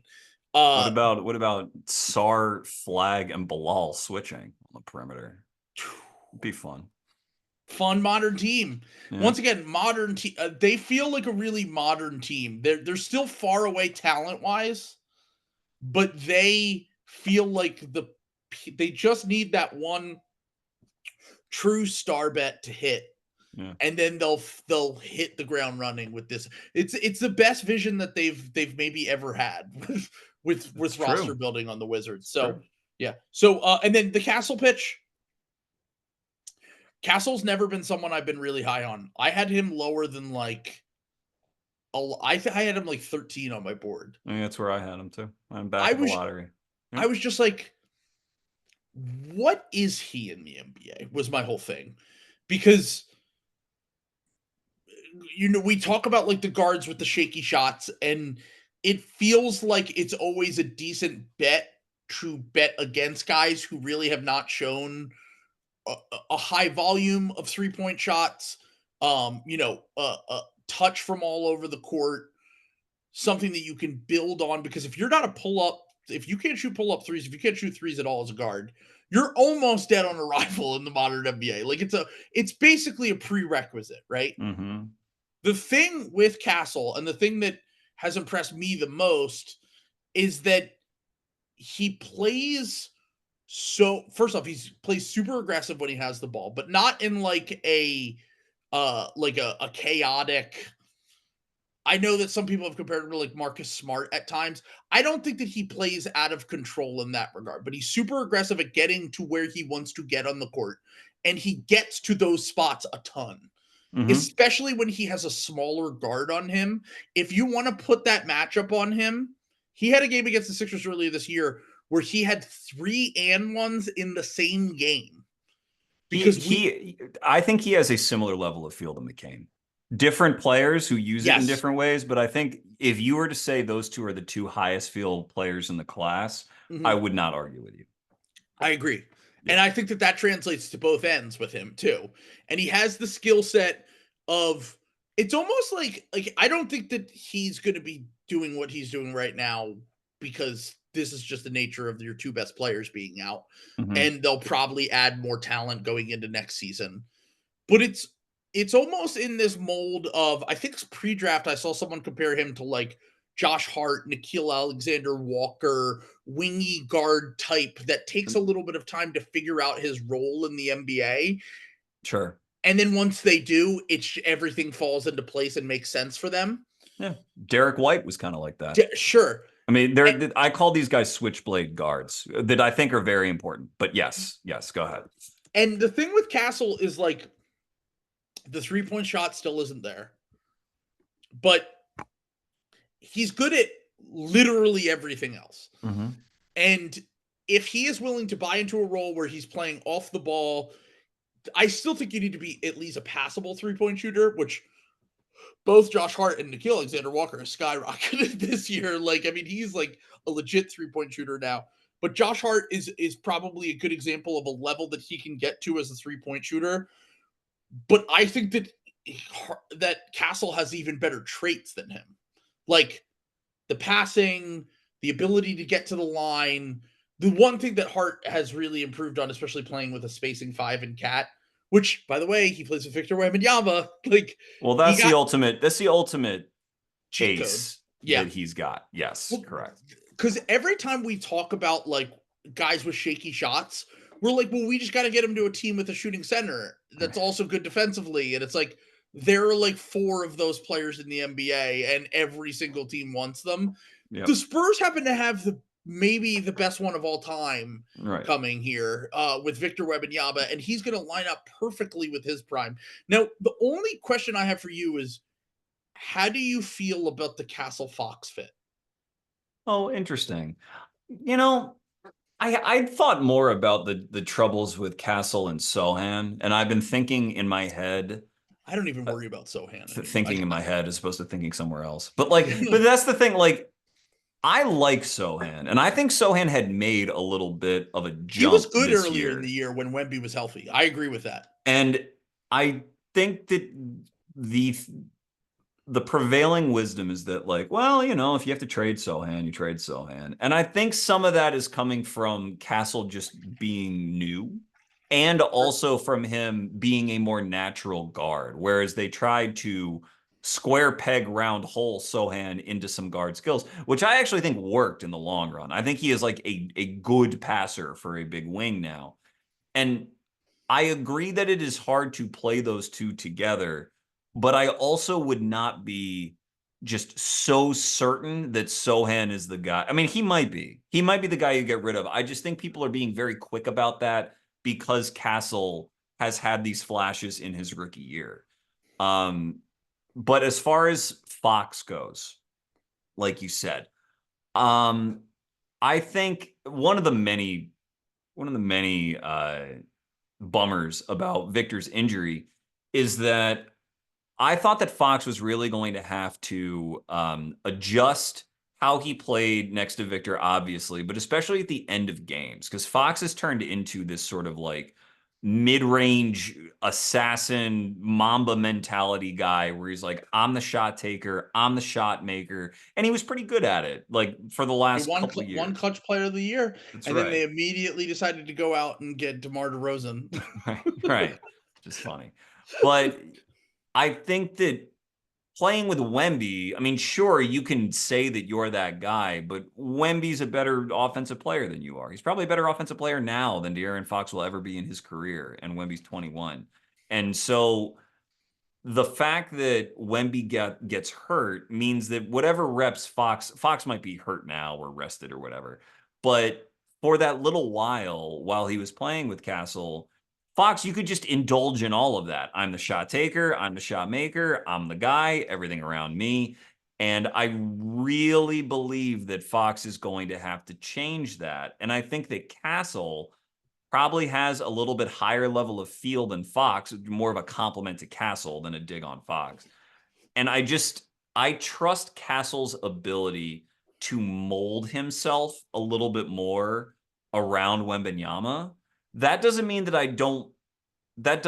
believe it cannot coexist, because I think it probably can. But I think Fox has a lot of work to do. And I think their fit is going to have to depend on the work Fox does and the player who he thinks he is and the player who he becomes. Because we can say whatever you want about De'Aaron Fox. He has not been silent about his prior stop and how it ended. And that shows that maybe he's got a little DeJounte chitter chatter to him. And he's got to flush that shit out, man. Like at some point, you've got to realize who you're playing with right now and how fortunate you are. Pardon me, how fortunate you are, and just focus on that. And I'm not entirely sure how that's going to play out. I'm interested to see it. I think it was worth the trade, but I think there's some stuff to figure out there. My view on that was that he saw this opportunity as a way to like retell his career in a way where like it's obvious that he's not going to be the number one guy on like a great team. Right. We always talked about this with Fox, where like you talked about like the idea behind them getting Sabonis was that you had to get someone who would vacate the paint so that it will open up opportunities for someone like De'Aaron Fox to really reach his potential. And we saw that for like a glimpse, right? We saw that for like a year with the Kings. They were a really fun team. He was fantastic before he got injured in that playoff series against the Warriors a few years back. And I'd be interested to see what kind of player that he molds himself into. I think that he probably is putting a little bit of his ego to the side by playing with a player who is very obviously better than him and someone who is already one of the 10 best players in the NBA at 21 years old. And I'd be interested to see how he molds. The Castle fit is more interesting to me because I just can't remember the last time that we had a backcourt with that little shooting from the perimeter. Now, Fox has become an improved three-point shooter. He is someone who has altered his game to work with other players in the past, but also is, like you said, he's a guy who likes to cook in the mid-range. Wemby will vacate the paint, sure, but like it's very rare that we see teams with two guys that are not huge shooting threats in the backcourt on any team that succeeds. Mhm. especially in the playoffs. So that will be the big thing. It's kind of a simplification of the process, but it's also just the reality. Like, especially when you consider like what we don't know what their roster is going to look like next year. Maybe they Mhm. draft someone who fits it. Maybe they get Knipple to be the 3 or something, and he can be I a don't think spacer Khan's or a whatever. 3, but yeah, You know, okay, yeah. well that's I know what you mean, whatever. though. I 2, do know what you 3, whatever mean. you want to, yeah. Yeah, Like, yeah. but long story short here, it's they're gonna have some roster making to make that fit work, I think. They will. I Yeah, think the cheat code, the Wemby cheat code-ness, just another dimension to it is that typically when we say you need to have a shooting big to vacate the paint, that means that they're a release valve. Like if you're the guy as a guard attacking downhill, this big is a release valve that you can shoot and he'll have open threes. Wemby is so much more than that that he might shoot 12 threes a game in 2 years. We don't know, which is just it's such an insane thing to consider how that yeah, could warp their whole shot diet and how defenses play them, that I'm willing to give it a bit more rope, even though I acknowledge your concern. yeah. I think Wemby's ability to tilt, especially with how smart Castle's going to get playing with him, can, I think, still make things pretty easy for De'Aaron, all things considered. And I think your placement of Castle makes a lot of sense. I've remained kind of a Castle skeptic because I believe, though it's starting to switch now in my mind, I think that Jaylen Wells has been the clear rookie of the year for most of the season, and I don't like that he's been just sort of shuffled away. I think that there was sort of a hype train around Castle I didn't agree with, but I think now that it makes a bit more sense now. But I like The your one thing I placement will of say, him. the last thing I'll say about Castle is I think that the free throw grifting and drawing is like as a rookie is like pretty immaculate for Have you seen someone. his last step on drive? How he balances on 1 foot? It's like a Yeah. Euro stop, not a Euro Yep. step. It's Yeah. insane. He has star qualities Yeah. and he looks like a star, but the shooting is just the ultimate final piece of all of that. Where And like, he's really strong, but his burst is not crazy. Like his yeah, burst and shiftiness is not like at Ron's level, in my sure. opinion. But no, So the deceleration is like it would he just probably be stops. He's so impossible strong, to he can just trail. balance on a foot. It's Yep. crazy. Yeah. No, I totally agree. That's how we got the six. That game against the Sixers, where he got to the line, he had 3 and 1s. It was literally just constantly guys chasing him, and then him being able to take advantage of the fact that they're playing from behind. It Right. was a sight to see. But yeah. So those are my two guys. Okay. I'll go quick. Just want to make sure, running through my head, I'm not forgetting anyone. I will go with the other guys who are at the top of my board surrounding Ron, which is Edey and Reed. I will take those two.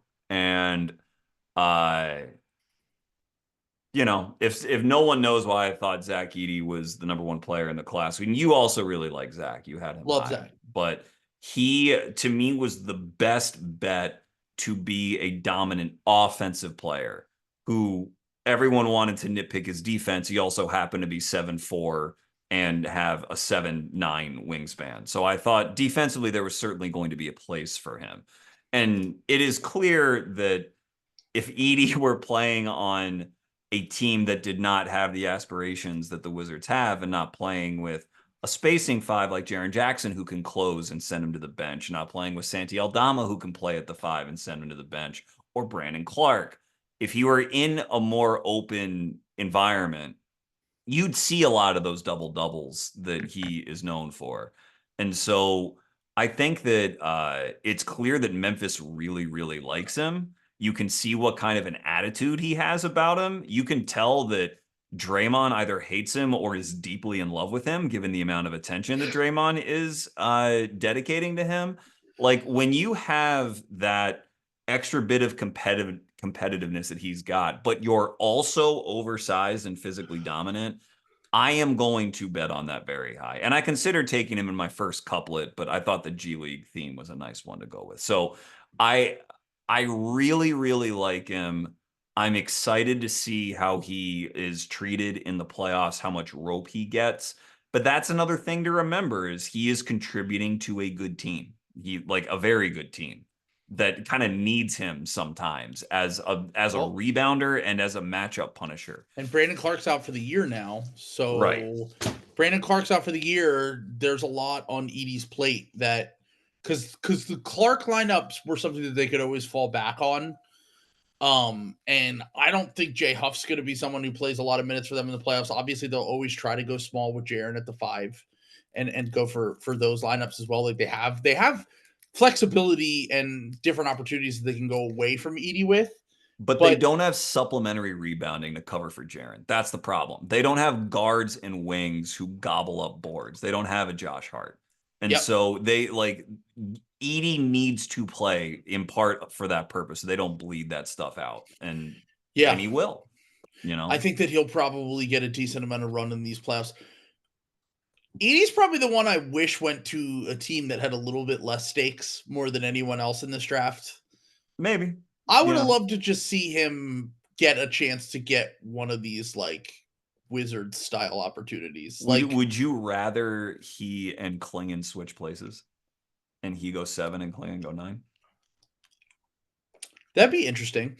I don't really think that Portland has the thing about Portland that's been impressive to me is like they've kind of done the veteran squad thing, but with a young team Mm-hmm. where like you get together veterans who all know how to play together. They have good connectors. There's not like a hierarchy in Portland, is what I'm trying to say.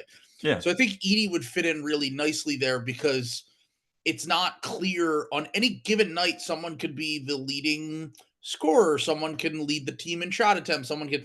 They tend to balance out well and feel out the game and the matchup, and kind of lean towards that and play more as a unit. And I mean, it's kind of similar to what the Grizzlies have done, to be honest. But the Grizzlies also have way higher expectations this year. And also, like you said, he is contributing to winning. I'd be interested to see what he looks like. I really, the biggest fear for him has always been the playoffs, right? Like that's always been the thing. Yeah, but there's fears for lots of guys in the play. And then I think it's because he's a big and they're Right, like, well, he's going to get toasted on switches. Well, like, they're not going to play a switching defense. Okay, right. that's fine. And like, we haven't mentioned Risacher, who went #1 in the draft and might be the favorite for rookie of the year by now. Like, he has a Sure. chance. And just to make this point, you might have taken Risacher in your next couple. I don't know if you would or would not have, but Edey is an exceptional, like he has exceptional qualities as not only as a big, but as an offensive player. He has clearly exceptional qualities. I Yeah. mean, you can look at what he did at Purdue and whatever. And I think that his people might be perceiving him as always going to be a part-time center because that's how Memphis is treating him, even though he's a rookie and they're good. And Jaren Jackson Jr. is a really good spacing 5 who's happened to kind of stay healthy the whole season. So I think they are masking that Edey could probably give you 28 to 30 minutes a night and be good, which is very, very valuable, and just be a lot bigger than someone like Jonas Valanciunas, which I think we both comped into before the draft. Yeah. So his exceptionalism, which is all over his game and his tape, I contrast that with someone like Risacher, who has nice things about his game. Like, I like his connecting passing every now and again. I like his motor. I like that he can get deflections, that he doesn't really turn the ball over that much. But his sort of exceptional stuff, Risacher's, is all in the micro. And I think it's probably enough to maybe make him a slightly above replacement wing. It's something we talked about before we started recording, is that there's enough wings in the NBA now that there's like a replacement tier of wings, which Torian Prince is in. I think Andrew Wiggins now is probably in, maybe not earlier in his career, but that might be him now. We've Hey, he meant just scored 43 points the other night. That was real, right? It's March. I think the Martin twins are replaceable. I think one of the reasons the Sixers can make out like bandits at the deadline is that Quentin Grimes is slightly above replacement because he has special exceptional qualities, particularly on offense, and Caleb Martin doesn't. And the Mavs, imagine the Mavs front office getting something wrong like that. But like there is a replacement class of wings in the NBA, which can be valuable. It's better to have them than a quote unquote replacement level guard, for example.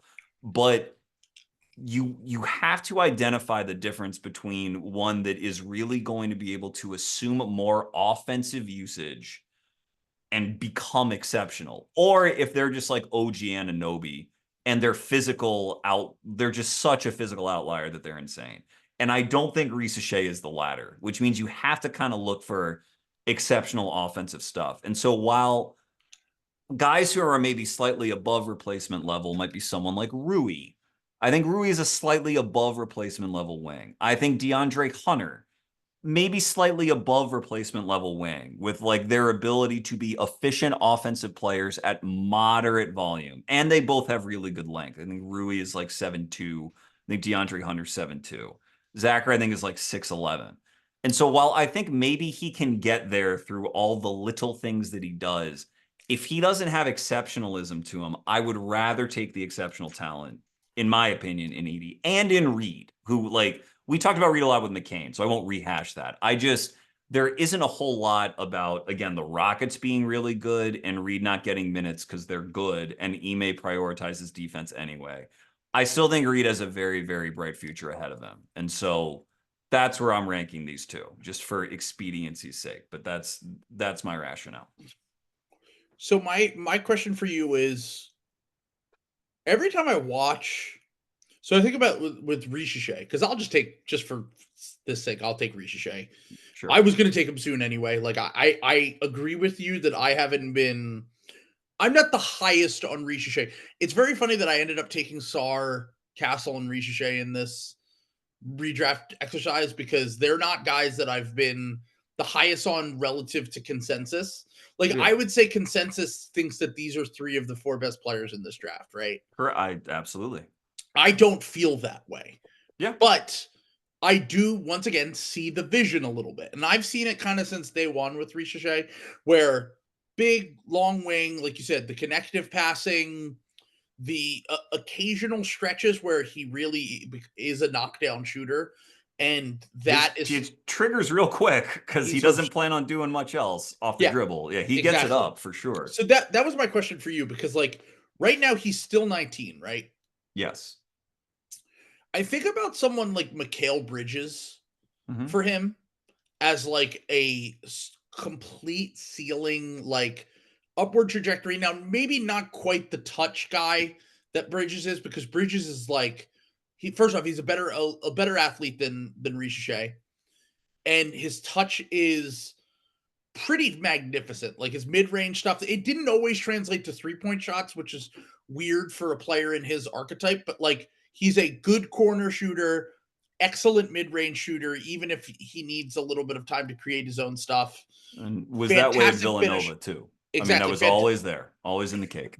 But the thing that I always think about with Bridges is that I know someone who has a friend that worked for the Villanova team when he first got there, when he was 18 or 19. And they basically locked him in a gym and said, you're not playing at all your freshman year. You're sitting out. We're teaching you how to shoot. Because he was really just originally scouted when we were projecting for him coming out of high school. He was just a wing athlete. And he turned into the shooter / defender / player that he became in the NBA.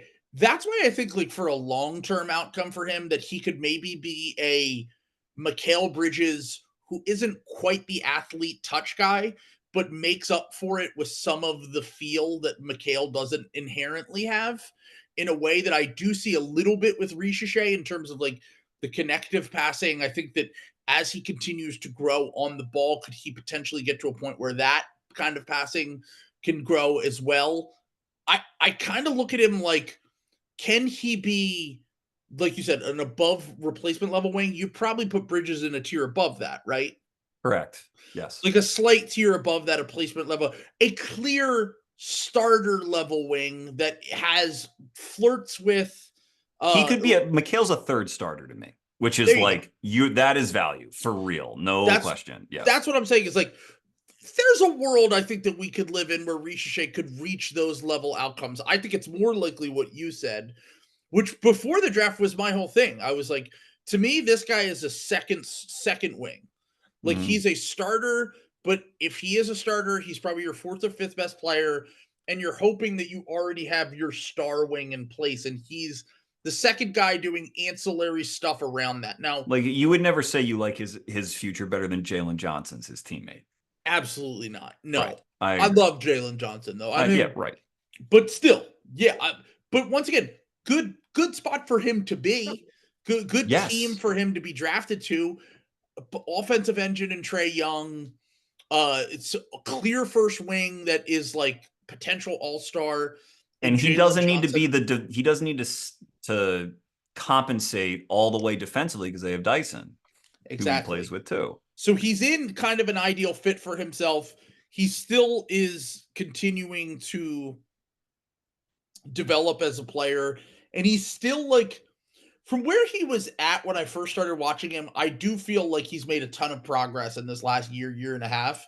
And I think that that is a good indicator because, as we know, wings take forever. A lot of wings are just like kind of bad when they're in their 19 through 21 season. No, and I know what you mean. Yeah. Start to show real fun. Like, I really think that like the wing obsession has made us forget how, when there was this scarcity on wings, how long it would take guys to either find the right role. I mean, we saw it year after year to the point where it was literally swaying the championship every year with the Wiggins and the Gordon and the whatever. That's why I said a guy like Jabari Smith Jr. earlier would be like, he feels like a second team, second contract guy to me. Where he finds the right role for himself. He can put his skills. And Risacher is still so young with some tantalizing skill that I would say that I can't really project him to be like a star like some people might, but I think that there's like a clear starter level wing in here, and that is just a valuable thing inherently because I think that he'll be able to play on both sides of the court. And now for my second pick here, I'll leave you know what? I'm going to leave you with a guy that I know that you really like, that I know you want to take. Or so you think. I think so. I think you're going to take him. Okay, go ahead. And I will take I don't love this player. I feel like I'm just taking players that I don't really like. You know what? I'll take a player I like then. Yes, do it. Run me Bub Carrington. Let's go. Great. Run me Bub. I mean, look, Bub is the Washington guys are pretty much exactly what I thought they were going to be in the NBA. The difference is that I think that Bub shows and maybe it's easy because he's playing next to Jordan Poole to show levels of maturity for a young guard. But he feels like a player who just kind of plays above his age, plays with great pace and feel, really good touch. Once again, the star level indicator stuff was always going to be shaky with him. I think he had to be a truly special pull-up shooter, which I think he still has a chance to get there. I think that the passing and the pull-up shooting has translated exactly how we thought it was going to. And long-term, I still probably see him more as like a starter level guard that is complementary to a clear number 1A offensive star, as opposed to being that clear number 1 offensive star. But for a guy that is, once again, another guy that was incredibly young, one of the youngest players in the draft, to come in and show with his rookie season that he can contribute from the jump on a team that, yes, very obviously has nothing to play for, but like they're scrappier than you think. Like, especially post Kuzma trade, this team is in a lot of big games, and I think that Bub has basically everything has translated exactly how I thought it was going to translate with Bub from pre-draft. Yep, I'm all the way with you on Bub, and I like, for just as comparison's sake, I think Bub is a better shooting talent than Risacher is. Now, again, and I think Bub is a better passer, obviously, than Risacher is. Now, Risacher is a wing, and like I said, there is a certain level of defensive value that is very helpful to good teams down the road. And so I can understand someone preferring Risacher, but I also prefer, I don't know who you would rank higher, Risacher or Bub, but I would prefer Bub for that. I am like Tyrese Halliburton is sort of a draft obsession of mine because he spent 2 years in college and he was so low usage, like historically low usage his freshman year, was really efficient everywhere, got tons of deflections. And then he was very high usage his sophomore year when he became the guy and was still really, really efficient, made everything. And now you see what he's become. I don't believe that Bub will ever be at Halliburton's level. Otherwise, I would have taken him much higher than this. Because he doesn't have, first of all, he doesn't have the deflections that Halliburton can generate, even if Halliburton is considered a bad defender. Like there's levels of bad defender where you can still, do just enough to let your offensive talent overwhelm. And I don't know that Bub necessarily has that because he was a low deflections guy at Pitt last year, but he's had his moments on defense where I think the way Ben and I put it is that he is clearly not the worst defender in the NBA this year, which for a 19-year-old skinny guard getting lots of minutes, you'd figure if anyone's the worst defender in the NBA, it would be him, and he's not. Yeah. And I think offensively, he's very young and his feel is very high and he's got shooting chops. And I think that's a lot to bet on. And he's got positional size. That's another thing, is that he is 6'5" with a 6'8" wingspan. And so I believe a whole lot in Bub. And I go back and forth among these three Wiz prospects, and Kyshawn George is going to be one of the next two that I take because I think they are all a lot closer than it seems. I think the Wiz should be really happy that they got a guard, a wing, and a big that all have legit futures in the league. But I could rank Bub number one out of those three and not look back, and I'd feel fine about it. This is a pick near and dear to my heart. He is your prototypical, I wouldn't say he's like a hooper, but he's got hooper in his game, combo guard, dribble pass shoot. This is like the kind of prospect that I always fall in love with in the draft, and he has an awesome name. Bub Carrington.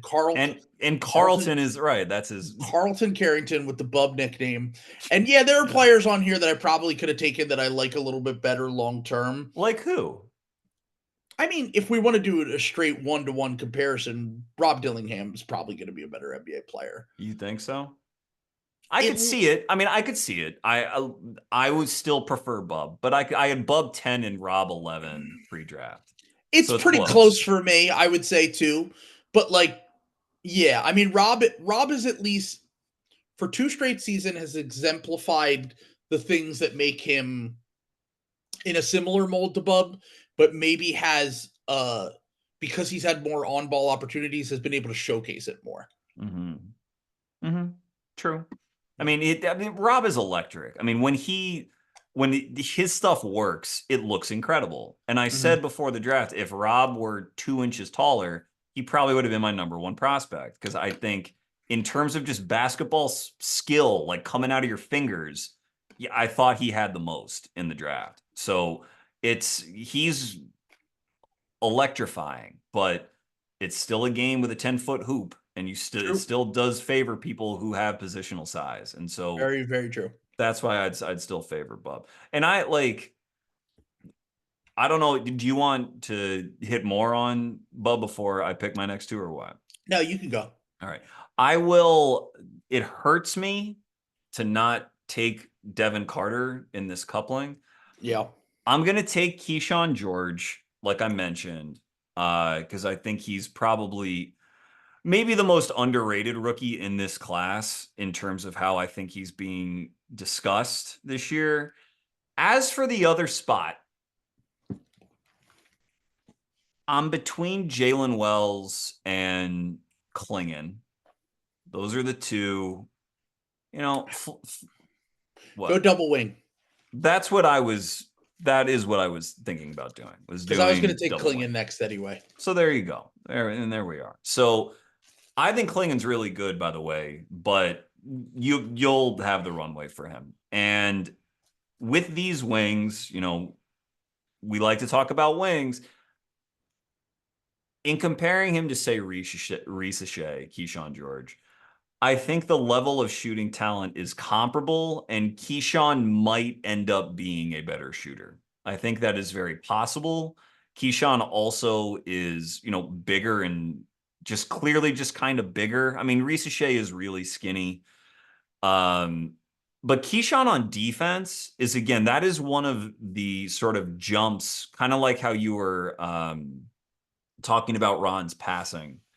That is one of the jumps in skills that I did not account for pre-draft. Kyshawn George being this level of defensive playmaker. Again, when someone drives into him, he can legitimately slide, and his hand placement is really good. And I don't know how much he's really gotten to display it for the Wizards, but he has guard skills. He has legit guard skills, can run a pick and roll, can deliver passes, lob passes, skips. He's, 6'8", 6'9". And to me, he will be a starting wing and could be a third starter. I kind of hid the ball by not mentioning him when we were listing Wiz earlier. Like, if they got Cooper Flag and it was, Bub, Bilal, Kyshawn George, Flag, and Sarr, I am in for that. And they started him at a relatively early point in the season because they saw it. They're like, well, we can't really keep this guy on the bench. Like, yes, we want to expose these guys to everything, but they could have started a replacement wing that they have in Justin Champagnie. They could have started him. And Kyshawn took the minutes. His 3-point volume is similarly high to Risacher. I am not sure about him being better than Zaccharie. I think I prefer him to Zaccharie, but that could be a mistaken preference. A lot of the stuff that Risacher can do, Kyshawn kind of can do, except he has this guard brain that Zaccharie doesn't have. And then Jaylen is a better shooting talent than both of them, and is like a legit wing shooter, and is He's helping being them. so slept on. I agree with what you said earlier. He is really, really good. And whenever we talk about these low usage ish kind of wings, Trey Murphy's always who's in my head, because he's in my head a lot when I think about the draft. And Jaylen is not the athlete Trey is. If I thought he was, I'd rank him much higher. But in terms of really getting into that rarefied air of shooting talent, I think Jaylen has a shot to get there. That is how good a shooter I think he can really be, in terms of shooting with range and shooting off movement and shooting potentially off 1 or 2 dribbles when he gets that in his game. Like you said, the timeline for wings can be very funky. And Jaylen is still only, I think, 21. I think he turns 22 this summer. So he would be my other pick very confidently. And he's also someone that went to a good team, was clearly one of the most productive rookies, fit a role immediately, and even showed more defensively than we really kind of expected from him as a rookie. Much more. In a way that, I know you were really high on him, and that's a huge victory lap for you. He was one of your favorite second-round picks, and I think he's very clearly the best second-round pick from this draft so far. And he's just a starting level wing. That is something you can't really argue that he is. He's a replacement level wing right now as a rookie. Exactly. And you have to assume it's going to get better than that, Exactly, because it's one of those things where like you said, the only real true elite skill he probably has is the shooting. But if you're a wing, that's a pretty good one to have. And I think that if you're trying to, he's one of the safer bets to be a long-term NBA player of anyone that we're drafting here. I think his floor is just very, very high, and he might have a little bit more untapped upside just due to the fact that he's a wing who's good as a rookie, which history tells us that those guys do get better. And by the time they're 26 or 27 are legit impact players in the NBA. So, all right. The 2 guys I'll take, just to stick with the theme here. I was picking between 3 bigs here. I know we haven't taken Rob Dillingham after we just took him. I'm sorry, or talked about him. I'm sorry, Rob. But I'm picking between the 3 bigs just to stay on theme. And also because I actually really like these guys. Kyle Filipowski. I already said Clingan. I'll take Kyle Filipowski second. Okay. I wanted to talk about Yves Missy because I know that we had a little bit of a disagreement on him. I don't know if maybe that's another conversation for another time, but yeah, I like Eve. I know you like Yves Missy. I'm not saying that you dislike him. I'm just saying you just I know you besmirch another player. Edey, That's what yes, got me. that was Edey slander, which I That's right. That's correct. should never slander our demon Edey. Also, I just happened to see Yves Missy play in person, and Yeah, of course. He's very fun. You know, really, really hot motor. Yeah. Yeah, hot motor, bouncy guy, really good NBA player, I think. Also still very young. But the Filipowski, Clingan, kind of two different sides of the coin here. One very defensively tilted in Clingan, one very offensively tilted in Filipowski. My thing with Clingan, I love the defense. The rim protection is translated. Obviously, the rebounding is kind of fucking outrageous. If you look at the numbers, it blew my mind. We were doing this live on the air. Maybe it's gone down since then, and it won't feel quite as eye-popping as it was when we did our redraft. No, it's still there. He averages 6 offensive rebounds per 36. Yeah. Yep. That's the highest number I've ever heard in my life. Yeah, we had a similar thing when Ben was on. He was like, he has a 40% offensive rebound rate on his misses. It's impossible. Yeah. Well, that's the Andre Drummond factor of it all. Sure. Not to once again besmirch my goat, Drum God, but yeah. The thing with Clingan is, once again, kind of who we thought he was going to be. The defense is monstrous. The rebounding is great. He has bad hands on offense. You mean in terms of like catching in the pick and roll sort of thing? Yeah. Okay. And that is the thing that I felt as though could maybe because like people remember pre-draft, everyone was talking about the shooting, and I was like, don't get me started with the shooting because I don't think he needs to shoot, right? Like he's, obviously he's massive. Oh. He's someone who you probably don't want shooting due to the fact that like the free throw shooting wasn't great in college. He didn't really shoot all that many threes at all. I know he shot a little bit at the combine or whatever. I kind of was like, I don't really care about that. I'd rather have him develop his offensive game inside. And that still has a very long way to go for me, which is why I'm taking him a little bit lower here. I know the defense is dynamite. I know that he is going to have a very long NBA career because of that. But I think that the thing that for him to reach his ceiling, the offense has got a long way to go. It's got to develop a lot. And if he wants to be a legit top tier starting level center in the NBA, he just has to develop more offensive skills. Having said that, the defense and the rebounding are truly outlier special. Yes, to the point where I think that he will still be a starter at center just off of the back of that. And I would like to see his offensive game grow a lot. I mean, he'll certainly have plenty of opportunities with Portland. Like we said earlier, like they tend to play more of a collective style. They're not just like one guy runs a million pick and rolls a game. He will have his chances to grow as an offensive player there. But right now, I struggle to see it with his offense, but I love the defense and the rebounding. Yeah, I would look, if I were just ranking this draft or ranking it, he'd be in my top 10. I think I had him 6th. I think I had him right ahead of Sarr, pre-draft. This is exactly where we had him. That's the thing, is like everything that we thought he was going to be, the rim protection, like the hands on defense are fine.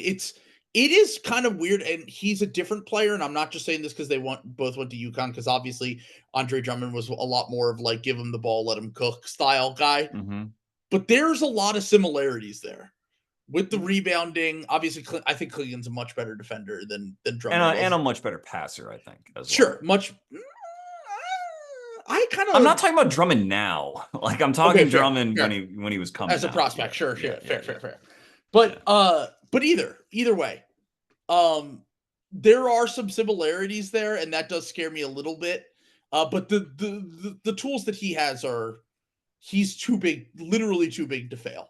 He is. That's the best way to talk about Donovan Clingan, I think. I also think, this isn't the first big to say this about, but like if he had entered the league even like 8 years ago, like it's just that there's a proliferation of shooting fives now. So the fact that he doesn't shoot sticks out. For forever, it's when a five could shoot that stuck out. And if he were in a league of fives who didn't really shoot and weren't expected to, he could be like an extremely valuable player. Crazy valuable.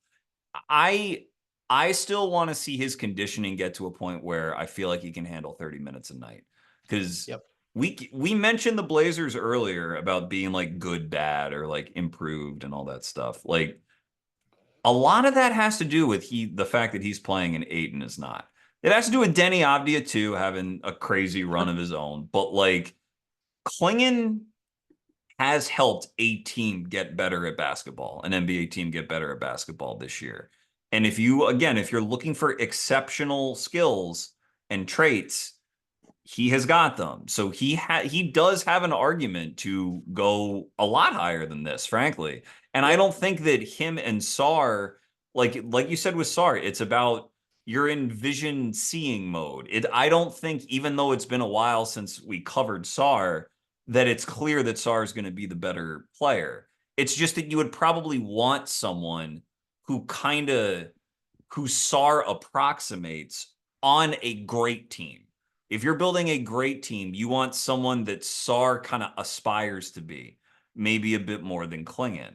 But you never know. Like anyone who can rebound and defend and communicate and like wall off the paint like Klingan is going to be valuable to good teams. Will it be valuable to a team that makes a conference finals or a finals? I don't know, but it's going to be good. It will be good for sure. Definitely. And then the second half of this duo, I took Kyle Filipowski, who is someone I liked more than consensus, I would say, going into the draft. I had him 15 on my board. Sure. Yeah. I just felt as though like the thing with Filipowski is like he's literally just a large man who has offensive skill, and at the big position to be able to do what he can do with the basketball as a shooter, as a little bit of a creator, as a passer. I felt like the margin for error for him was very large in the NBA. I felt like he was going to clearly be a top tier offensive backup big. And when you're getting into the range of just outside the lottery, I think that that's a player that's fine to make a bet on.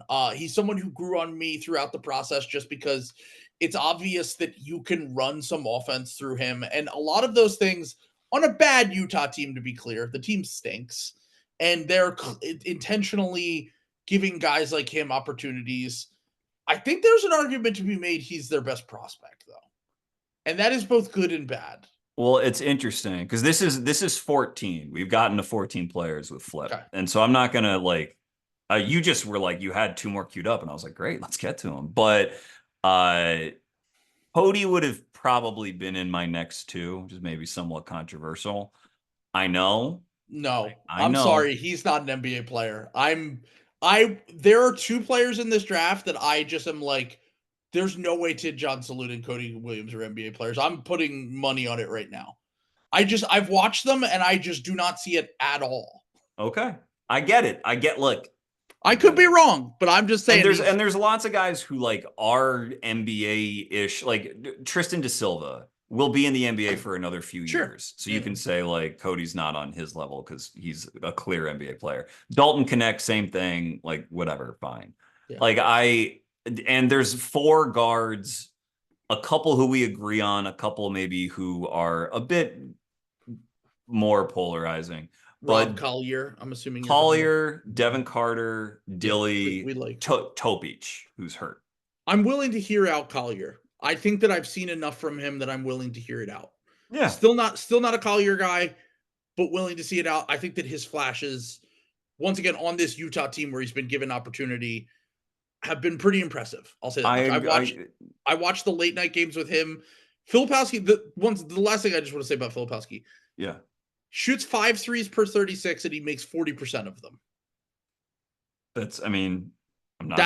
I can't really argue with any of that. I just want to see where career right there. Where does Filipowski? I agree about the 10-year career, and I thought that coming into the draft. I just didn't know where to rank it because I didn't see how it was going to confer value to his drafting team.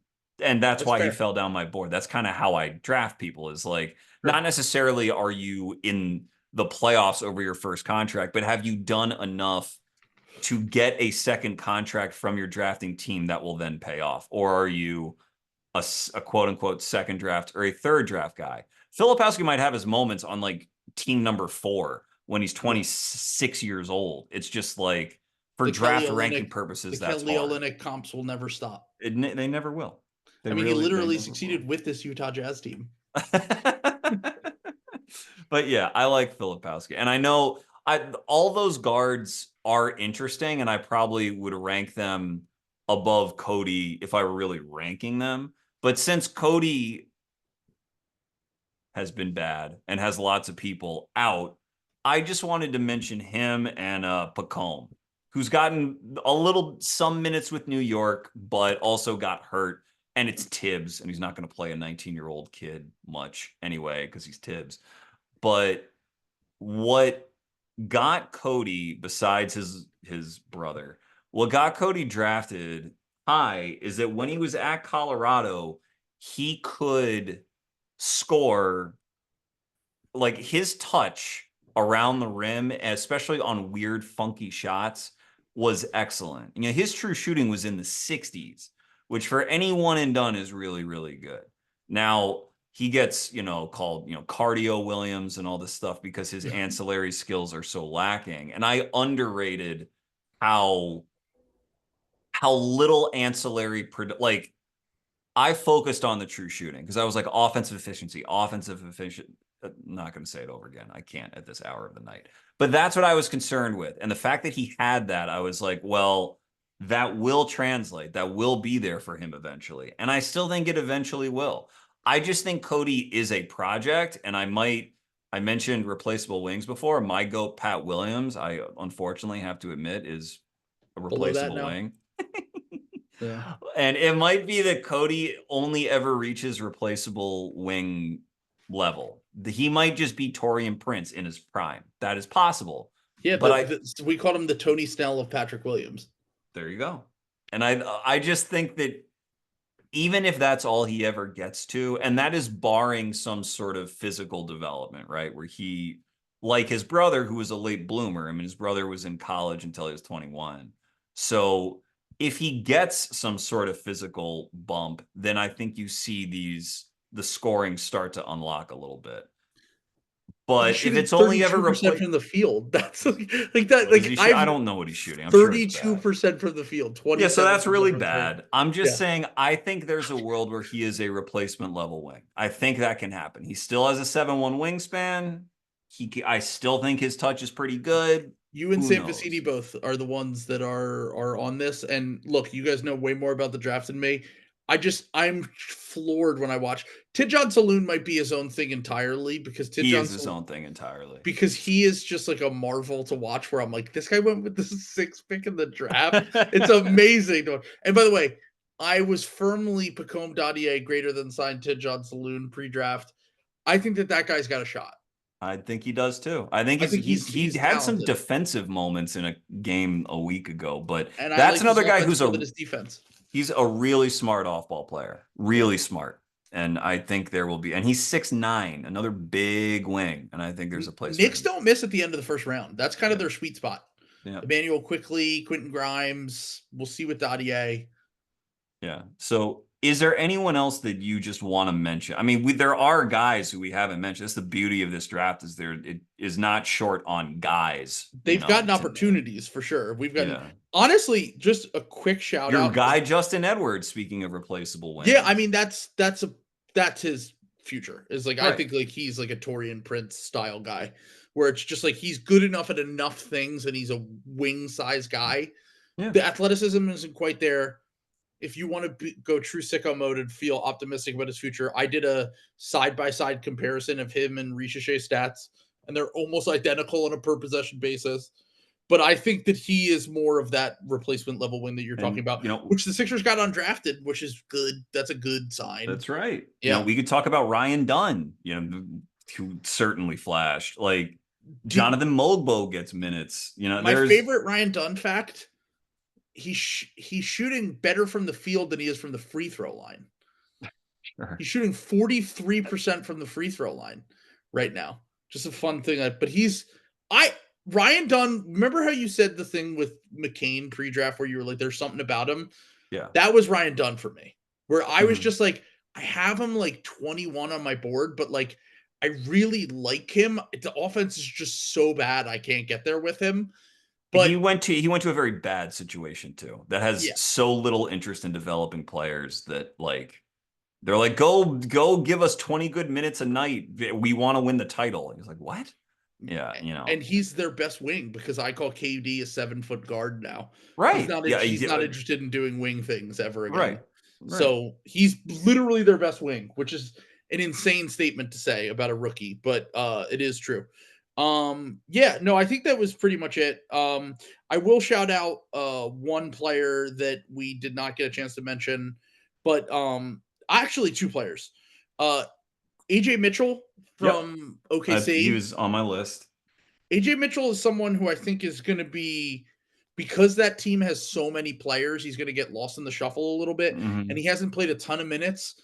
But one of the few things that I look at when I'm looking at rookie guards for more upside indicators is like, how often are they driving and how often do they drive in a game? AJ can drive. On a per possession basis, it's literally him, Castle, and McCain are the three best. And we talked about Castle and McCain both having like legit upside. He's the third guy in that group, so it should be indicated. And he's like a walking paint touch. Another guy who I could not figure out, but was good in college and got better all 4 years and all that kind of thing. His level of competition was truly bad, but he's very interesting. I had a pre-draft episode where I was with Prez from Draft Strickland, and we talked about him and Bub and McCain and a couple others. But yeah, if anyone wants to go back and check that out. But AJ, a couple of your quirked up white boys, Baylor Shireman, Cam Spencer, I think are worth mentions. Cam was hurt, and he's on the Grizzlies who have 1 million players, but that guy can really play. Couple guys who some might consider dogs. Terrence Shannon playing for the Wolves. I literally had him on my list. And Jaylen Tyson, who doesn't play for the Cavs because they're amazing, but who can play. Yeah. I like Jaylen. But the Terrence Shannon thing, I caught a game recently where I was like, this is exactly what I thought that it was against the Lakers a few weeks ago. Go watch that game. Terrence Shannon, that's what I thought he was going to be as a rookie. He happened to get drafted to a team that's way too deep to play him. But I think that was Matt Powers was probably the highest on him of anyone I know. I think he had him top 10 on his board. Top 10, yeah. Powell did, yep. And I thought I was high on him because I had him like 17 on my board. I think that he's just a clear NBA player. Like, he is. Athletic, shoot, defend, can do a little bit with the ball. He's sort of like the inverse of, he's like the other side of the coin of Cody Williams. Because he also lacks ancillary, like rebounds, low, assists, low, deflections, low. And he has shooting touch, except he has crazy burst. Like he really has crazy burst. And so his closeouts are like in a flash, he's at the rim. Right. So yeah, that was the thing that stood out for me with him. And then you shouted out quirked up white boys, but didn't get the quirked up white boy who caught me off guard the most of any player in the NBA this year. Quentin Post. I don't know if I didn't even think of Quentin as quirked. I did some other things. He might not be quirked, honestly. I don't know what you would even define him as. But he's on a team that needs a big who can shoot, and he's been doing that. Yeah, it's true. That's absolutely right. Steve Yeah. Kerr and Steph Curry, and that goes a long way. Yeah. And that's like what we just named, like all those honorable mentions included, is you're getting to nearly 30 guys. And Yeah. granted, we like to name guys, no Yeah, we question, do. but it's not as though, apart from Cody Williams, I don't think there's one that we named that one of us just thinks is like trash. You think Yeah. Cody's trash, but that's the only one. I can't get there with him. Everyone else is like, we think they have a legit shot. So Yeah. that's the beauty of the draft, baby. Last thing. Yeah. Per 36, Quinton Post is making 4 threes per 36. Not taking, making 4 threes per 36. Maybe he should be in the top 10. You I never know know. he's already 24, but like for a rookie big to make 4 threes, that's got to be per 36. That's got to be a record. Would you be stunned if Quinton Post ends with like a more productive? He's on more winning teams than Donovan Clingan. Would you be stunned? A little bit, but not like if he can do that, then no. Yeah. Interesting. Like that's the. I think that weirdly does kind of go back to Edey again as well, because Post had a worse defensive projection coming out than Edey did. Oh yeah, he's 23, 24, and his feet are all heavy. It's just, if you really have size, these coaches can scheme up ways to hide you enough to where you're at least helping in the regular season, as long as you have the offensive juice, which Quinton does. So. Yeah, and you play next to Draymond Green and Jimmy Butler. And there are guys, believe me, there's guys in this draft like Danny Wolf. I don't know if you've gotten a whiff of Wolf. Maxime Reynaud at Stanford, who's like a dribble pass shoot 7-foot center who averaged a bunch of he averaged a double. These 7-footers are still trickling in the league. It'll be interesting again to start to tier them and see how these like degrees of Olynyk or degrees of Nas all filter out, but they're coming for sure. Yep. Yeah. Exactly.